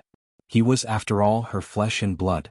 She had not seen this child for 6 years, but her yearning for him had never stopped. That day when little Yichen complained in front of her that, "Daddy doesn't want me anymore," her heart had also broken into pieces. Her heart ached for this child. When Yu was young, she studied many books on child psychology. Yu only had her as his mother. He never knew who his father was. When he was in kindergarten, Yu would often ask her if he had a father. Every time this happened, Yun Shirshir's heart would ache terribly. She had always worked hard for Yu. He only had her. Without a father, his family was not complete. Thus, she tried her best to create a happy childhood for him. She did not want him to become an emotional orphan. Yu, on the other hand, was sensible and well-behaved. Later he did not ask about his father. The mother and son depended on each other. With her hard work, Yu did not have a lonely childhood. However, when she saw Xiao Yichen at the amusement park that day, she saw undisguised loneliness in his eyes. Lonely. This child looked very lonely. She was surprised by this turn of events.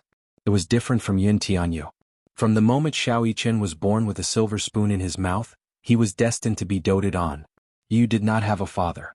Xiao Yichen, on the other hand, had a father and a mother.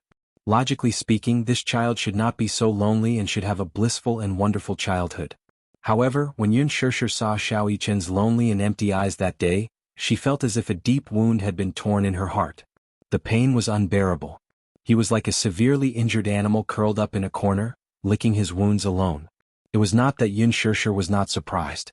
How did this child survive for the past 6 years? Could it be that Mu Yaja did not love him enough? However, after Yun Shirshir thought about it, after understanding Mu Wanru's character, she knew that she wouldn't spend much effort on Xiao Yichen. After all, she wasn't his biological daughter. After all, it was not a piece of meat that fell from his body. When it came to Xiao Yichen, how could he expect Mu Wanru to have any maternal instincts? Did he want Mu Wanru to dote on Xiao Yichen like her own son?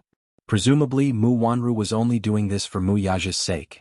On the surface, she treated Xiao Yichen like a son, but in reality, children were sensitive and could acutely sense the emotions of adults. It was obvious that Xiao Yichen was not close to Mu Wanru. As for Mu Yaja, he was Xiao Yichen's father. Naturally, he had to play the role of a strict father. In a child's heart, if a mother was a gentle harbor, then a father should be a strict and imposing figure. He should be a great hero. Without a doubt, Mu Yaja was very strict with Xiao Yichen's education. This child was really amazing. She had seen his skills. In the haunted house, his kick in the air was comparable to that of an adult man. Although he was only 6 years old, he already had the bearing of a young man in his every movement. Chapter 648. She wanted to make it up to this child. Mu Yaja caught the pleading and cautious look in Yun Shirshir's eyes. He could not help but recall that day at the hospital when Yun Shirshir carried Yu away. Xiao Yichen chased after her reluctantly with tears streaming down his cheeks. Sometimes one's bloodline was a very mysterious thing. Yun Shirshir did not know. Mu Yaja, however, knew. It was not that Mu Wanru had not tried to enter Xiao Yichen's heart. She tried to please and dote on Xiao Yichen, but she could not get him close to Mu Wanru from the bottom of his heart. However, although Yun Shirshir and Xiao Yichen had only interacted for half a day at most, Xiao Yichen was obviously very concerned about her. This child was cold on the outside but warm on the inside. This was very similar to him. He was the same when he was young. Other than his mother, he was not close to anyone. After his mother passed away, he sealed his heart. As for Xiao Yichen, other than in front of him, he seemed to be as cold as frost when interacting with others. He was not close to anyone. Even Mu Sheng, who loved him to the bone, kept a distance from the little lad. He sealed himself in his own world. He was very strict with Xiao Yichen. When Xiao Yichen was only 4 years old, he threw him into the special training camp and underwent hellish training from a young age. The child was in awe of him. Yet he yearned to be close to him. It was just that he was usually busy with work and could not take care of everything. Hence, it was inevitable that he would neglect to interact with the child. Thinking of this, Mu Yaja could not help but laugh. It seemed that he was not a very qualified father. His gaze fell on her as he replied blandly, Of course you can. Yun Shirshir was slightly stunned when she heard this. Then her eyes widened in surprise. She was caught off guard by this sudden happiness. Really? How could this man agree so easily? She was in disbelief.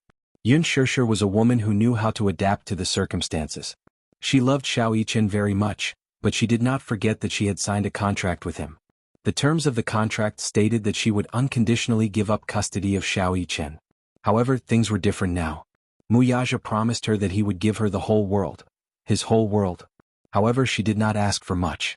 She only wanted a home. A home with him and 2 children. She initially thought that the man would, at most, promise her to meet little Yichen once in a while. She did not expect him to agree so decisively. Her heart was filled. The man's lips curled into a smile. Why not? This was their child's. She was Xiao Yichen's biological mother. Why couldn't she see Xiao Yichen? Thank you. Yun Shirshir smiled contentedly. Is that all? Muyaja lowered his eyes and looked at her. Obviously he was not satisfied with such a simple word. Thank you? He did not need a verbal thank you. Yun Shirshir was not enlightened in this aspect, so she could not understand the meaning behind his words. It was often said that a woman's heart was like a needle at the bottom of the sea. However, she did not know that a man's heart was deeper than the sea. Especially a black-bellied man like Muyaja. He was even more unfathomable and unpredictable. Muyaja lifted his chin slightly and looked at her from the corner of his eyes. The meaning in his eyes could not be more obvious. Yun Shirshir understood the meaning in his eyes. This man was really a kissing maniac. Chapter 649. Yun Shirshir hooked her arm around the back of his neck and pressed her lips tightly against his. Muyaja cupped the back of her head with his hand and deepened the kiss. Charming, deep, and reluctant to part. Just as Yun Shirshir thought that she was about to suffocate, the kiss ended abruptly. Yun Shirshir snuggled in his arms lazily like a kitten. Suddenly she thought of something and said, Muyaja. Just as she said those 3 words, the man's light gaze landed on her face. Yun Shirshir blushed and stammered, Gee. Only then did the man's lips curl into a satisfied smile. Xiao Yichen I think he's very skilled. Have you been training him since he was young? Muyaja replied, Yes. I sent him to the training camp when he was 4. The Cheetah Commando unit was the top special forces unit. The training was not the usual harsh. The elite soldiers from the Cheetah Commando unit could not be compared to the average soldiers. They were the elite soldiers in the truest sense. It was not an exaggeration to say that they licked the blood from the muzzle. Yun Shirshir could not help but click her tongue. No wonder that child's skills are so abnormal. You've been training him like this since he was young? The corner of Muyaja's lips twitched slightly. Did this woman just say that Xiao Yichen was abnormal? May I ask then what was Yun Tianyo's rank? Xiao Yichen was skilled in martial arts because he had specially guided the child to this path. He had put in a lot of effort into this child. What about Yun Tianyu though?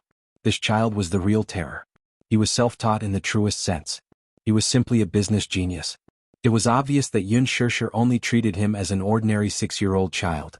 She did not even enroll him in a hobby course. This child, however, had naturally evolved. At the age of 7 he was already worth hundreds of millions. This was a real abnormality, alright? Compared to him, Xiao Yichen was obviously much more normal in a sense.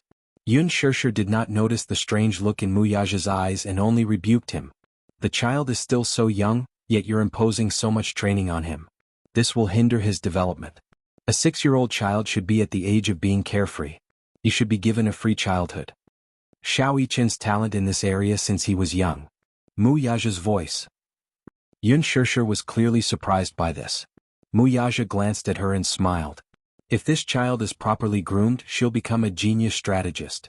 One was Yu, the other was little Yichen. Things like genes were truly inconceivable. Yun Shirshir shook her head in a daze. I still think that Xiao Yichen's ability is too abnormal. It's really unscientific for a child to have the skills of an adult. Muyaja's brows twitched violently. This stupid woman. Compared to Yu, that little demon king, Xiao Yichen was no longer abnormal. In comparison, Xiao Yichen was practically a little angel. Xiao Yichen's skills were indeed frightening, but his mentality was not much different from that of a child his age. Yun Tianyo's EQ and IQ were no longer in the category of a child. Yun Shirshir had not seen the frightening side of Yun Tianyu, but Muyaja had experienced this child's skills. Chapter 650. The two of them were silent for a long time. Yun Shirshir couldn't help but ask. There was a doubt that had been lingering in her heart for a long time. She had always wanted to ask him for confirmation, but she never had the chance. After thinking for a long time, she still wanted to ask him. Mu Yaja, can I ask you a question? Yun Shirshir suddenly asked. Yes, ask. Yun Shirshir suddenly sat up straight and faced him, her eyes calm. You should know my identity. Mu Yaja was stunned, but he soon understood what Yun Shirshir was referring to. After careful consideration, he decided not to hide it from her, so he confessed. I found out about your identity 6 years ago. Yun Shirshir was shocked. She would never have thought that this man would have found out about her identity 6 years ago. How did you know about my identity? DNA. He looked up. Have you forgotten? 6 years ago, before you signed the surrogacy contract, you did a blood test. Your blood sample report shows that your blood type is MNSSU. This blood type is very rare, the rarest of the rare blood types. Yun Shirshir frowned slightly. Her blood type was indeed very rare in the world. But how could you be so sure that I'm Mu Qingqing's daughter just based on my blood type? Yun Shirshir asked. You know, there are many coincidences. Maybe it's just a coincidence. He looked at her and suddenly said, You look very much like her, very much like her. They were exactly the same. Especially her temperament and charm, it was impossible to replicate. If her photo was placed next to Mu Qingqing's, no one would suspect that they were not mother and daughter. Mu Yaja still retained the appearance of Mu Qingqing when she was young in the depths of his memory. When Mu Qingqing left the Mu family, he was already 5 years old and could remember things. Even if his memory of Mu Qingqing was very vague, her beautiful face was deeply engraved in his memory and left a deep impression. When he saw her photo 6 years ago, he felt that she was somewhat familiar. It was only when he saw Mu Qingqing's photo in Mu Sheng's study that his suspicions were confirmed. Therefore, he ordered the hospital to take Yun Shirshir's blood sample for a paternity test. The DNA database still has Mu Qingqing's DNA report. After comparison, your DNA matches hers perfectly. This answer completely confirmed his guess. Mu Yaja lowered his gaze and met her eyes. I've already found out that you're Mu Qingqing's daughter. So you already knew. Yun Shirshir smiled bitterly. She lowered her eyes slightly and slowly said, Mu Wanru stole my jade pendant. By a freak combination of factors, she took my identity and was recognized by the Mu Jia. Sadly, I only found out about this matter recently. From the moment she entered the Mu family, I thought that she was very suspicious. Yun Shirshir was a little surprised. Then why didn't you say anything? Is it important? Mu Yaja suddenly asked. Who was Mu Wanru? Was her identity real? It did not matter to him. Why is it not important? Yun Shirshir smiled bitterly. If fate didn't play tricks on me, I would have been your fiancé from the start. They would not have met so late. She would not have met him in such an awkward position. Chapter 651. If not, they would not have met so late. She would not have faced him in such an awkward position. Instead, she would have stood beside him as his legitimate fiancé. Mu Yaja smiled at this. He could not help but ruffle her silky hair. This silly woman must have thought that if she were the one who had returned to the Mu family 15 years ago, she would have become his legitimate fiancé. Alas, he did not think so. In a way, if Mu Wanru had not replaced her, he might not have fallen in love with this woman. 15 years ago he could only resist and reject Mu Qingqing. The young Mu Yaja harbored a strong enmity toward this woman. Mu Qingqing was the woman his father dreamed of and the woman his mother hated for the rest of her life. She was the woman his father cherished for the rest of his life. Mu Lianqing had given her his love for the rest of his life. His heart had always been with Mu Qingqing and it had never left her. Infatuation and devotion. Jiang Yishan's initial anger and humiliation to her eventual despair and depression were all caused by this woman. In Mu Yaja's mind, Mu Qingqing was undoubtedly a woman who had committed a heinous crime. It was this woman who, without any effort, made his parents' marriage disappear in name only. She was the main culprit. Hence, when Mu Sheng pushed the 9-year-old Mu Wanru in front of him and told him that she was Mu Qingqing's daughter, his younger sister, and his future wife, Mu Yaja was furious. Mu Yaja looked at Mu Wanru with eyes full of disgust. He found her disgusting. However, for the inheritance of the Mu family's head, he did not hesitate to use her. He used her as the price to obtain the inheritance of Dishing Financial Group. It was only when he grew up that he understood. His father and mother's marriage was a sacrifice in the game between the rich and powerful. This marriage had nothing to do with romance or love. One had no choice but to marry and the other had no choice but to marry. It was a transaction in name only. Mu Qingqing was not a third party. On the contrary, she had always been a chaste woman. However, his father's infatuation with Mu Qingqing had never changed. Only then did he erase his hatred towards Mu Qingqing.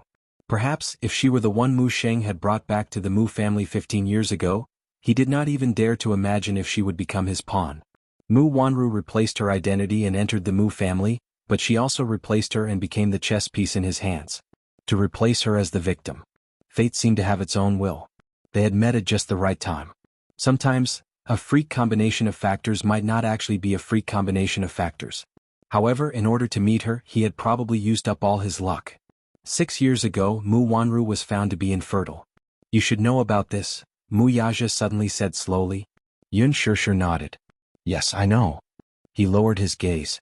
She wasn't born infertile.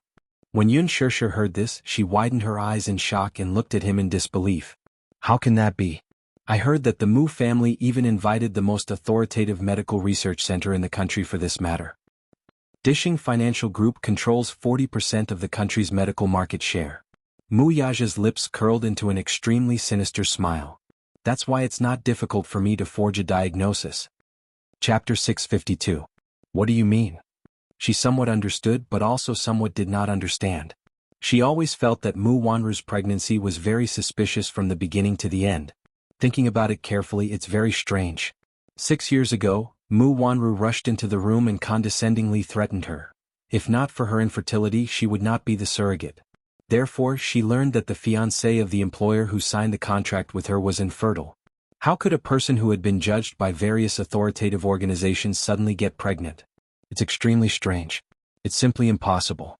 Although there are miracles, Mu Wanru's miracle is too strange. Mu Yaja looked at her face that constantly changed and slowly said, her so-called infertility diagnosis was forged by me. Forged by others? Yes. What kind of power does this man have? In the capital, Mu Yaja's family business is big, and he can cover the sky with one hand. And Mu Yaja is a person who can turn clouds and rain with a wave of his hand, playing with a lot of carnage. To forge a certificate of infertility for him, it's just a matter of moving his mouth. But, why did you do this? Yun Shishir was shocked and asked the confusion in her heart. Mu Yaja's eyes slightly twitched and the bottom of his eyes burst out a biting cold light, but he said lightly, because she is a chess piece. A chess piece must obey the will of the master. This is the duty of a chess piece. Yun Shishir was shocked. However, after thinking about it carefully, she was not surprised. Such ruthless and indifferent words from his mouth, she did not feel strange. However, she still felt confused. Chess piece? What chess piece? At the beginning, Grandpa ordered me to marry her. Mu Yaja hooked up his lips and smiled. If I get engaged with her, I can get the inheritance of the Mu Jia's lord. The Mu Jia is very big, but not everyone is qualified to enter the Mu Jia's main house. Only the Mu Jia's patriarch and the next generation's patriarch are eligible to live in the Mu Jia's main residence. At that time his father had passed away. In such a large clan, he and his mother depended on each other for survival, and every step they took was filled with trepidation. The Mu Jia also has many factions within the Mu Jia. Both the direct descendants and the cadet branches were eyeing him like a tiger watching its prey. He was Mu Sheng's proudest grandson and the most favorable candidate to be the next head of the family. Thus, there was no doubt that he had become a thorn in the side of those people. Many people wanted to get rid of him. Every day, every moment, passed with fear and trepidation. Therefore, at that time, the inheritance of the Mu family was undoubtedly a protective talisman for him and his mother. At that time, grandfather was old and his health was deteriorating. After my father passed away, the position of the head of the family had always been empty. Many people were eyeing it covetously, and grandfather had always been hesitant about whether he should settle the position of the head of the family. Mu Yaja said expressionlessly, as for me as the most powerful candidate, many people are eyeing me covetously. But I wasn't old enough then. In order to get the power of succession, I used marriage as a bargaining chip. Mu Wanru, on the other hand, is just a pawn for me to use. Do you think I'll have feelings for a chess piece? Yun Shishir's heart turned cold. This man, he was actually so cold and two-faced. He could actually use someone to this extent. If Mu Wanru knew that her infertility diagnosis was all used by this man, and she was the victim of his schemes, how would she feel? Chapter 653. She felt that Mu Wanru was really pitiful. She was so affectionate to the man she loved, but in the end she didn't know that she was just a pawn in Mu Yaja's hands. Pitiful, sad, but she didn't feel sympathy. Wasn't she asking for all this? Yun Shirshir was shocked and couldn't help but feel that it was unbelievable. Then, if it was her who returned to the Mu family 15 years ago, would she also become a pawn of a man? Then, she's pregnant now. Whose is the child? She asked carefully. Mu Yaja glanced at her and then said, "It's not mine." Then whose is it? Alan, my personal assistant. You probably haven't seen him before. Yun Shirshir thought about it carefully for a while. Amidst her thoughts, she quickly realized that she might have seen this man before. That day in the bathroom of the restaurant, she had seen a man who had an ambiguous relationship with Mu Wanru. Although Mu Wanru appeared to be distant from him from the man's behavior and expression, and even the way he looked at Mu Wanru, it was silently announcing the intimate relationship between them. How intimate? She didn't know. I've seen that man. He looks clean and gentle. He's probably the Alan you mentioned. When? Just a few days ago I met him in a restaurant. You saw him? Yes. What did she say to you? Yun Shirshir's expression changed. She told me that she's pregnant with your flesh and blood. Mu Yaja played with her fingers with interest, then suddenly looked up and glanced at her playfully. So you're jealous? It was not a rhetorical question but a statement. Because of jealousy she put his number on the blacklist. No. Yun Shirshir denied stubbornly. Mu Yaja obviously didn't believe her, and there was a playful smile in his eyes. Little liar, you're obviously jealous. No. Okay, no.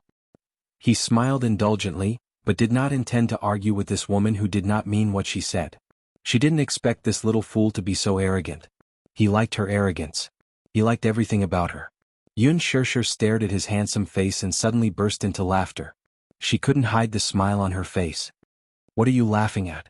Mu Yaja frowned and asked in confusion. Our young master Mu has been cuckolded. Yun Shirshir teased mercilessly. Mu Yaja's expression instantly changed, and his eyes suddenly became as cold as ice. It doesn't count. Ha! He suddenly stood up and grabbed her wrists, pulling her into his embrace. Yun Shirshir was caught off guard and fell into his arms. Mu Yaja lifted her chin and said word by word, "You are my woman." She's not. Yun Shirshir was shocked and her eyes widened. So it doesn't count. I'm just joking and you're taking it seriously? Yun Shirshir covered her mouth and laughed. Mu Yaja, you're really like a child sometimes. No. Mu Yaja lowered his gaze and hugged her in his arms. Lowering his head, he pecked her fingertips and breathed out, "I'm your man." Yun Shirshir's cheeks blushed, and she pursed her lips without saying a word. I'm your man, so I'll protect you. This was a responsibility that he had to fulfill as her man. She looked up and gently bit her lower lip with her pearly white teeth. Chapter 654. Her heart was deeply touched by his words. Mu Yaja, are you not letting me into the Mu family to protect me? Why do you ask? Intuition, I guess.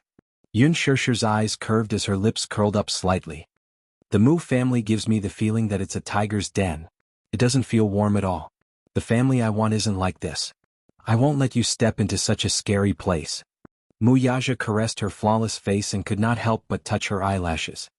I'll protect you and you well. Song Enya was sent to the hospital by a friend. The abrasions had already scabbed over, and the doctor cleaned and bandaged them for her. For an ordinary person, this was not considered a serious injury. However, for Song Enya, who had never suffered any injury since she was young, this was probably the most serious one she had ever suffered. Along the way she was depressed. When she thought of Yun Shirshir's heart-wrenching words, she felt extremely aggrieved. When Jiang Qiming and Song Yunshi saw her return, they wanted to invite her to eat dessert. However, when they saw her worried face and her limping, they looked at each other in shock. Jiang Qiming's heart ached and she immediately went forward to ask, Enya? What happened to you? Song Yunshi also hugged her shoulders nervously and asked a few questions. Song Enya did not say a word. He lowered his head until he saw the bandaged wound on her knee. He scanned her from head to toe and saw that there were different degrees of abrasions all over her body. She was in a sorry state. Enya, what happened to you? Song Yunshi was a little anxious. Why are you covered in injuries? Boo-hoo, brother. Song Enya's nose twitched. In the end, she could not hold it in and threw herself into his arms, wailing bitterly. Enya, what happened to you? Why are you like this? What exactly happened? Tell me. Jiang Qiming was also anxious at the side. However, Song Enya just kept crying sadly. She curled up in Song Yunshi's arms and cried as if the world was about to collapse. Song Yunshi's heart ached and she was at a loss. However, at this moment, she didn't know what to do with her precious little sister. Jiang Qiming was also anxious at the side. Song Enya had always been the princess of the Song Yunshi family. She was the apple of her parents' eye and was especially doted on.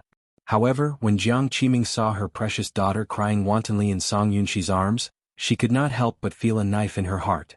But she couldn't do anything about her daughter. Her daughter had always liked to stick to her since she was young, but for some reason after puberty she became less close to her. No matter what happened, he rarely mentioned it to her.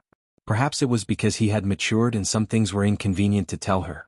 Therefore, as her mother, Song Enya rarely told her what was on her mind. Instead, she was very close to Song Yunshi and would tell her everything. After all, Song Yunshi was the eldest brother in the family, and he loved his two younger sisters very much. Song Enya was very dependent on him. Hence, Jiang Qiming gave Song Yunshi a look. The latter understood and lowered his head to Song Enya. Enya, tell me if there's anything. Brother will make a decision for you, okay? Song Enya nodded slowly and said in a choked voice, Brother? I'm so sad. I feel like I can't breathe. She thought of Yun Shishir's provocation in front of her. Every single word of his was still ringing in her ears. Chapter 655. She did not believe it. She really did not believe that Yun Shishir was Brother Mu's beloved woman. She also did not believe that Xiao Yichen was her and Brother Mu's child. However, facts spoke louder than words. Yun Shishir did not seem to be lying. The main thing was that she had carefully observed this woman's eyebrows and eyes. They really resembled Xiao Yichen's. Could it all be true? Years ago, there was a rumor that Mu Wanru was infertile, so the Mu family offered a sky-high price for Xiao Yichen to be a surrogate and not Mu Wanru's biological child. Could Yun Shishir be that mysterious surrogate mother? Song Yunshi brought her into the room and sat on the bed. Under Song Yunshi's gentle persuasion, Song Enya finally calmed down a little. She relied on Song Yunshi as much as anyone else. Song Yunshi was the only one who could truly tolerate her unreasonable behavior. It was to the extent that she was only willing to talk to him about anything. Brother, do you think it's possible between Brother Mu and me? Song Enya clenched her hands tightly and asked carefully. Song Yunshi was furious. He suddenly stood up with a gloomy expression. I knew it was him. Other than him, no one else has the ability to make you so distracted. He paced back and forth on the spot. Suddenly, he squatted in front of her and held her shoulders tightly. He asked seriously, Silly sister, do you like that man so much? I've told you many times that it's impossible between you and him. Didn't I tell you to give up? I like him.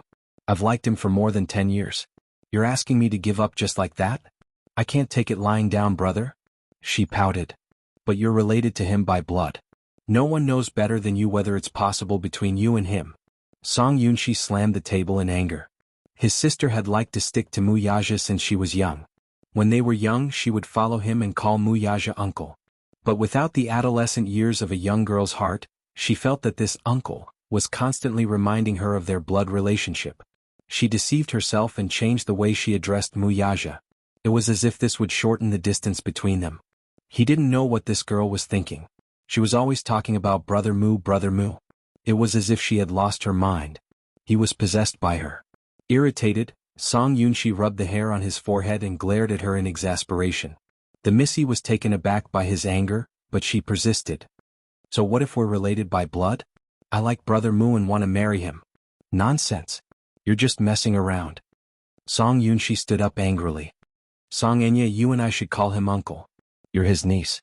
It's fine if you don't call him Uncle Mu, but you keep saying that you want to be with him. Don't you know that this is indecent? If word gets out that you're doing this, it'll only embarrass the Song family. You'll embarrass me and our parents. Song Enya was indignant. I have many cousins who are together and their children are all very healthy. This isn't considered indecent, right? What are you doing? Are you lying to yourself? Song Yunshi glared at her angrily and could not help but reach out to poke her head. Use your brain and think about it. If you marry your uncle, what will outsiders think? Chapter 656. You. Song Yunshi pointed at her and cried out in anger. Song Enya glared at her and pursed her lips stubbornly. However, looking at the tears in her eyes, Song Yunshi's heart softened. Let's not talk about this anymore. It's useless for me to talk about this. You'll figure it out sooner or later. Song Yunshi could only comfort herself and hope that her sister would completely give up on Mu Yaja one day. Even in the wealthy families, such marriages between cousins were not uncommon.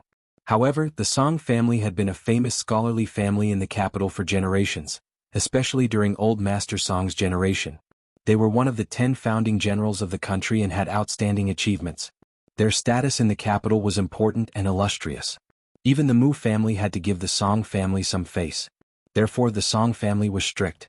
If old Master Song knew about this, he would probably be so angry that he would expel Song Enya from the family.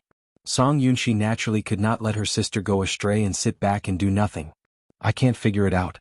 I really can't figure it out. I thought Brother Mu doted on me the most. I thought he liked me too. Song Enya could not figure it out no matter how hard she tried. She was the person Mu Yaja had always doted on the most. Even Mu Wanru, his fiancée, he had never doted on her so much. In Song Enya's eyes, Mu Yaja was cold to everyone else, but toward her, he doted on her in every possible way. She thought that she must be very special in Mu Yaja's heart. However, tonight's incident had dealt him a huge blow. There's a reason why he dotes on you so much. Don't you know? Song Yunshi felt that she was hopeless. What's the reason? Because you look very similar to Auntie Jiang. Song Yunshi sat in front of her and carefully looked at her face. From the photo you look almost exactly the same. When Auntie Jiang passed away, almost no one could get close to Uncle Mu. Only you, because of your face, gave him great comfort. It is precisely because your face is similar to Auntie Jiang's that he would pour his longing for Auntie Jiang onto you. The so-called love, to put it bluntly, you are just a substitute. Understand? Auntie Jiang and I look alike? Song Enya touched her face in disbelief. She was obviously confused by Song Yunshi's words. Seeing her confused look, Song Yunshi was a little surprised. Didn't Uncle Mu mention it to you? He had heard about this from Jiang Qiming. Song Enya's face was very similar to Jiang Yishan's. When Jiang Yishan passed away, Mu Yaja locked himself in his room and did not come out. He did not eat or drink. In the Mu family, Mu Yaja's affection for his mother was deeper than anyone else's. The death of his beloved family member was a heavy blow to him. At that time, Jiang Qiming brought Song Enya to the Mu family to attend Jiang Yishan's funeral and mourn. That was the first time he saw little Enya. At that time, Mu Yaja, who was still young, stared at her for a long time. His face was expressionless as tears streamed down his face. He hugged her tightly in his arms. The more he missed Jiang Yishan, the more he doted on Song Enya. Song Enya was undoubtedly Mu Yaja's sustenance. He thought that Song Enya knew about this. Chapter 657. Song Yunshi sighed helplessly. That's because Auntie is the deepest pain in his heart. That's why he rarely mentions her. Song Enya was silent for a while before she suddenly asked, Brother, do you have Auntie's photo? What do you want to do? I'm curious. I've never seen Auntie's face before. After hearing what you said, I also want to see how similar I look to her. Song Enya said matter-of-factly. Song Yunshi pulled out a photo from the album. It was the only photo of the sisters, Jiang Qiming and Jiang Yishan. Song Enya took a look. Indeed, her facial features were very similar to Jiang Yishan's. If others saw it, they would only think that she was Jiang Yishan's daughter. She stared at the photo in a daze. So, the reason Brother Mu doted on her so much was because she had a face similar to Auntie's? Song Enya stared at the photo and could not help caressing her cheek. The corners of her lips curled into a sly, deep arc. She looked like Auntie Jiang. Did that mean that at least Brother Mu wouldn't hate her? Did that mean that she still had a chance? That Yun Shishir was nothing. Even if Brother Mu doted on her, it was at most a whim. Who knew, she might be smug now and abandon him not long after. However, Brother Mu would not abandon her. She loved him. Even if it was because of ethics, even if she did not have a proper status, she did not care at all. Her face was the bargaining chip that she held tightly in her hands. She must snatch Brother Mu back from that woman. Song Enya pursed her lips tightly. She did not know that she had such a unique advantage in the past. So what if she was a substitute? So what if she was just a part of Brother Mu? No matter what identity or method she used, as long as she could stay by the side of the man she loved, she would endure any grievances and use any means. Song Yunshi did not know what Song Enya was thinking in her heart at this moment. She only lifted a corner of her skirt and looked at the bloody gauze with extreme heartache. What's going on with your wound? Song Enya returned to her senses and looked at Song Yunshi's worried and heartbroken expression. She immediately pretended to be aggrieved and complained, Brother, someone bullied me. Song Yunshi was furious. Who bullied you? Yun Shishir. This is the woman who hit me. Hit you? Song Yunshi was so shocked that she stood up all of a sudden. Her handsome eyes were filled with anger. Who is Yun Shishir? Where did this woman get the guts to bully you? Woo woo, Sobbing, Song Enya recounted what had happened that night. This time, Song Yunshi was completely infuriated. Normally, he couldn't even bear to lay a finger on his precious little sister. But now she had been bullied outside and was even injured all over. How could he bear it? Song Yunshi clenched her fists and gritted her teeth in anger. That woman is called Yun Shishir, right? Brother, don't be angry. She seems to be Brother Mu's woman. Although she's quite arrogant, Brother Mu dotes on her, so she definitely has nothing to fear. You'd better not stand up for me. What if you offend Brother Mu? She's just a woman. Although the Mu family is powerful and influential, they still have to give the Song family some face in the capital. I don't believe that he'll offend the Song family for a despicable woman. And yet don't be sad. I'll stand up for you. Chapter 658. The night was getting darker. Mu Yaja sent Yun Shishir home. Along the way, Yun Shishir was still immersed in the surprise just now and couldn't come back to her senses. Before this, Mu Yaja took her in a helicopter and flew around the island. This was her first time in a helicopter. It was very novel and interesting.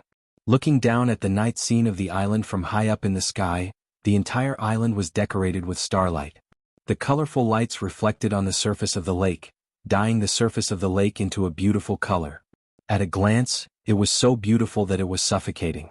Even though she was a little nervous when she boarded the helicopter for the first time, when she looked down at Hushin Island, she was deeply impressed by the beautiful scenery. No wonder it was said that all girls dreamed of going on a date with the man they loved in a Bali restaurant. No matter how big or small, it was so romantic that it made people feel as if they had entered a fantasy world.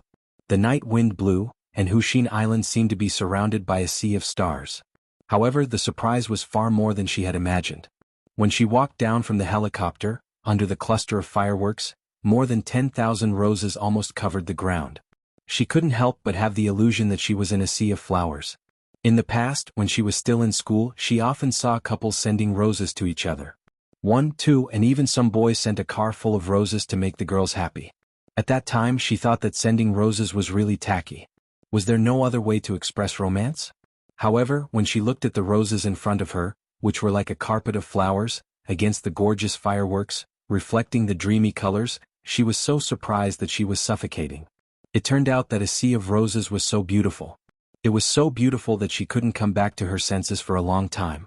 Tonight's date had more or less satisfied all of her desires for a date. Mu Yaja glanced at Yun Shishir sitting in the passenger seat, who was holding her heart and lost in thought. He couldn't help but laugh. What are you thinking about? Mu Yaja, do you know? I originally thought that sending roses was tasteless. Yun Shishir turned to look at him, her eyes full of surprise. But tonight I understand why girls like roses. Not only was he surprised, but he was also touched. She was so touched that she wanted to cry. It was a kind of touched feeling of being doted on. It turned out that girls all yearned for romance. Even in the past, he felt that giving a woman roses was very unromantic. But if it was someone she liked, that would be great.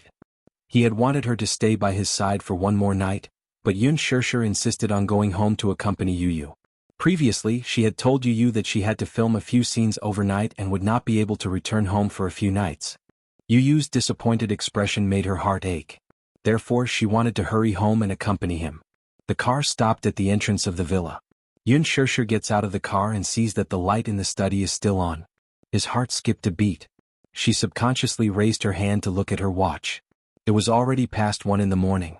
What was this child doing? Why aren't you asleep yet? Mu Yaja also got out of the car. When he saw that the light in the study was still on, he was stunned. The two of them looked at each other.